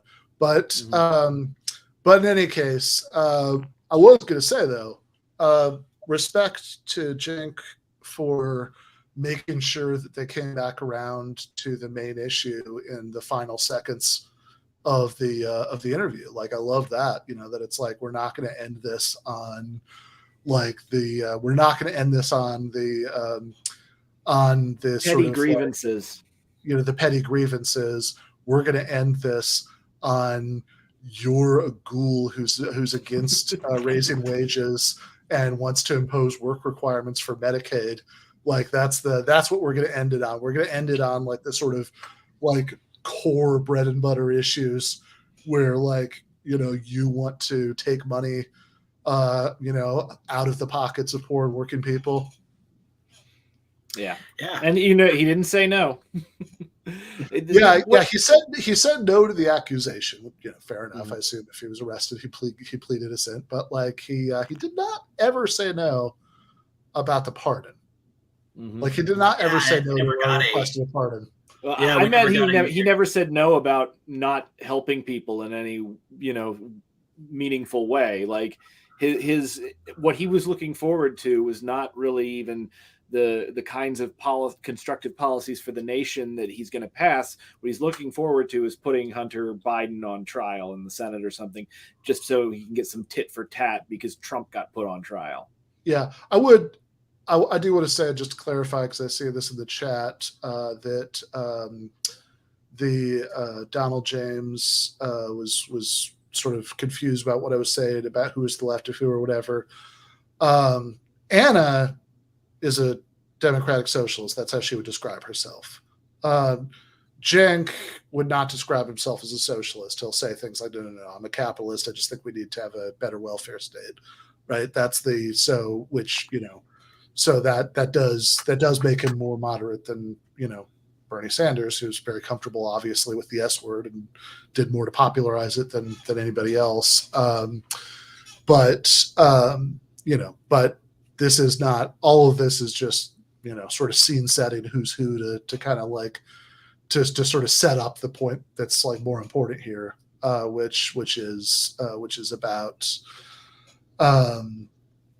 which is about how they're handling the exchange with Gaetz, which is what we're here to talk about, right? So I think I really like this. Like I think, I mean, obviously there were those few minutes of absurdity, which I don't know. Given that you're talking to Matt Gaetz, I don't know that you were not going to have at least a few minutes of that. Like that's probably baked in to the enterprise. Yeah, totally. I think interviewing a MAGA politician, this is as smooth as it's ever going to go. Yeah, exactly. But no, I think that's right. But like, again, I really like that so much of it was spent on that so much of the time was spent on all that, Medicaid, minimum wage, et cetera stuff. And that they did press him so hard about his positions on that issue. And I really love that. That Cenk like pivoted from the, petty grievances / serious crimes, but whatever, personal stuff. Your kid toucher. Well, your campaign failed. Like, you got me. I really like that. Your campaign failed. You're a human trafficker. Exactly. I don't have time for this similar back and forth. We're the same, you and I. You said you know, you made some inappropriate comments on a blog in 2002, and you know, and I'm under investigation for underage I'm under investigation for sex with a girl who was born in 2002. You know, so who is to say who is right? You know, what is truth, man? But you know, Ben, you're totally right, man. You know, like that, bringing that back at the end, like that show does show. Yeah, and I don't have like a huge, many opinions about TYT, but like, you know, you got to give it to Cenk in that moment. Like that really is like. This whole segment's going to be about me fighting him about our personal shit, unless I button it with this thing that he ran away from earlier. Real presence of mind, great sense of like what people will remember, what like keeps the debate on a subject. That was really good. That's what you call giving him an argument. Yeah, yeah, I think so. I think that like, and yeah, I think that's how you got to do it, right? Because it's like all these guys want to talk about is like culture war and like whatever they think they've got on like, you know, individuals personally. I love, by the way, I love that, like, well, you know, Joe Biden was accused of all this stuff. They're like, yeah, we've covered that. Yeah, he's a scumbag like you also. Yeah. It's like, yeah, he's also in the club of you. Yeah, you and him are in the same category. Yeah, another guy you should live in a trailer with outside of town. Yes, you're right. That's true. Like, so it's Matt like Gaetz had like he had the kind of energy that like I just see him like outside of like a bar yelling at someone on the other side of the street, like in a college town. Like by the end of that was what I was getting from him. Yeah, right. I feel like there were some frat house vibes emerging there. Yeah. He's you know, campus security is you know, is like questioning him about groping somebody at a party. It's like, well, let's talk about Joe Biden. Yeah. No, it's but again, like all these guys are going to want to talk about is like culture war and you know, woke, you know, the woke kids gone wild on campuses, and you know, Hunter Biden's dick pics, and the fact that Joe Biden said that he, you know, that he loved Hunter Biden even though he's a fuck up, and you know, it's like these are the issues. You know, what percentage of the vote, you know, Cenk got in a primary that he dropped out of, you know, like all the like this is what they wanted to, like the one thing that they do not want to talk about is like what's happening to the money. Yeah, how aggressively we're going to take away benefits from grandmas like that. Let's stay off of that. I feel that's a loser for us. Yeah, that's the actual point of everything else is doing that. Like this is, I mean, not to oversimplify here, but like, you know, I'm sure you guys know that the classic George Carlin bit, you know, that they're, you know, it's a big club and you're not in it and they're coming for your Social Security. Like that's the point, right? That's like what all of the rest of this like 3-ring circus of nonsense exists in order to do, right? Is to make sure that more money ends up in the pockets of rich people and less of it goes to your grandma. Like that is the entire purpose of their political project. And it's also the one thing that they don't want to talk about. And you should like insist on talking about it as much as possible in the conversations with. And stay away from the culture war bullshit. You know, it strikes me that this is like the right-wing version of sort of the, you know, women in boardrooms, like fake wokeness, fake progressivism that we see out of the worst actors in the Democratic Party. You know, the people that want to play identity politics rather than like engage in substantial reforms to help marginalized people and, you know, the American citizen in general. It seems like the Republicans have this whole thing where what they're, you know, they want to talk about this bullshit and cut wages so that millionaires and billionaires can get even richer and, you know, buy Twitter on a whim. Like, it's very interesting to see the mirror image of that.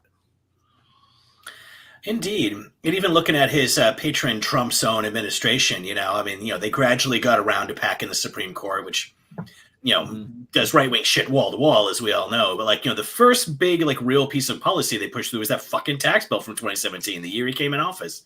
McConnell got that, and they got the Supreme Court justice, and like, okay, go back to tweeting and tweeting a picture of you peeing on the face of Kathy Griffin or whatever.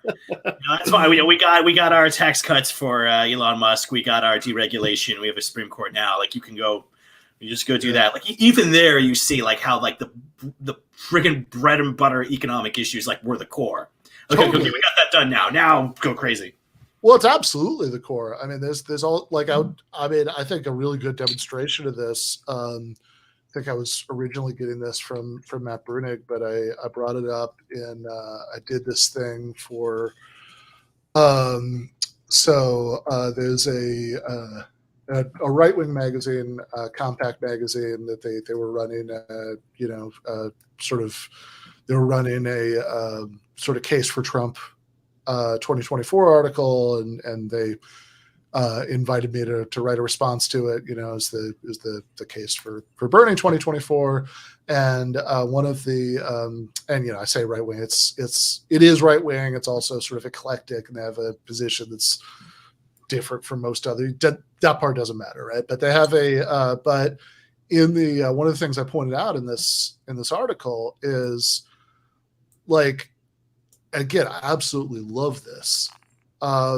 You want like evidence that that upwardly redistributive economic agenda trumps absolutely everything else for these guys. Here's my favorite example. You remember James Damore? Yes. The Google engineer who claimed he was fired because he wrote about how women are inherently intellectually unsuitable for technology. And then Google fired him. He was really mad about being fired by woke capital. And then he sued the company because it turned out that he had no ability to sue Google for being fired because of his political views. But he found a California law that allowed him to do it. So he did that. Yeah. And here's the best part. The Trump administration sided with Google against him in court because because why? Because ultimately all this culture war stuff, they care about that less than they care about the sacrosanct right of employers to fire people. Mm-hmm.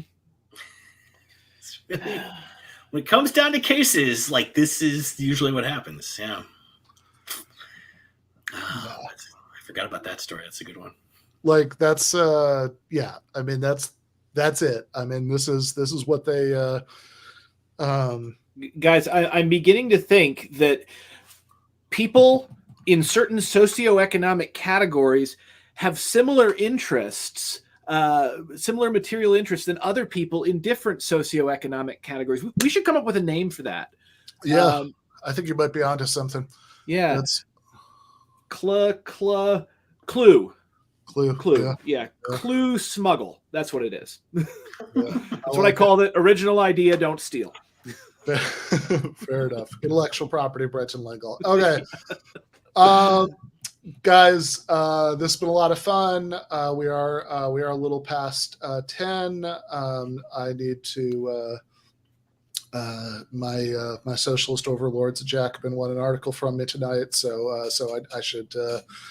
I should get off and work on that. But let's Rob, start with you.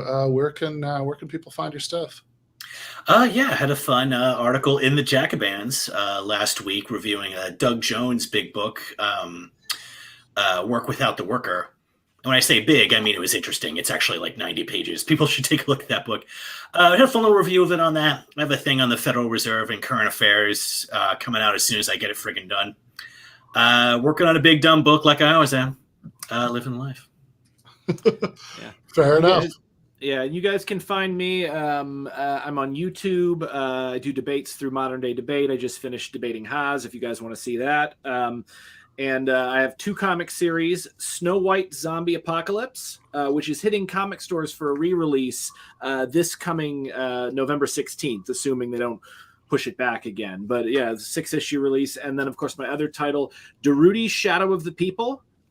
We are about to launch the campaign for issue number 2, which is among the many things involves a real life crossover between anarchist Buenaventura Durruti and Nestor Makhno, the anarchist leader of the Black Army in Ukraine. And since Makhno is a national hero of Ukraine, we will also be donating 30% of every single pledge from this campaign to Raise Arms for Ukraine to provide medical care, food, shelter for civilians who have been displaced by this horrifying war.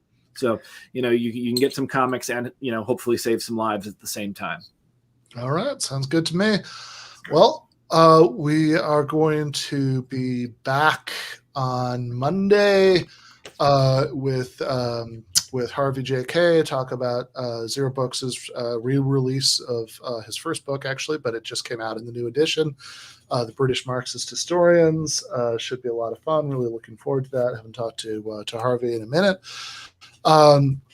And probably before that, I actually think probably either today or tomorrow, since on Sunday I'm going to be doing a live stream with Ryan Zickgraf from Jacobin and Jordan from various things, Jordan Dubin and I think probably Conan Neutron also to talk about the movie The Northman. So probably somewhere in between, so either Friday or Saturday, we will be rerunning. It's already out in Thaddeus Russell's podcast, but we will be rerunning my debate in Chicago with Curtis Yarvin. That's going to be again either tomorrow or Saturday. We'll run that on this channel. So lots of good stuff to look forward to. He said it, not me. He on his Substack, he described it as the worst podcast he'd ever done. So in any case, something forward to there. But with that, I think we are going to call it a night. So left is best.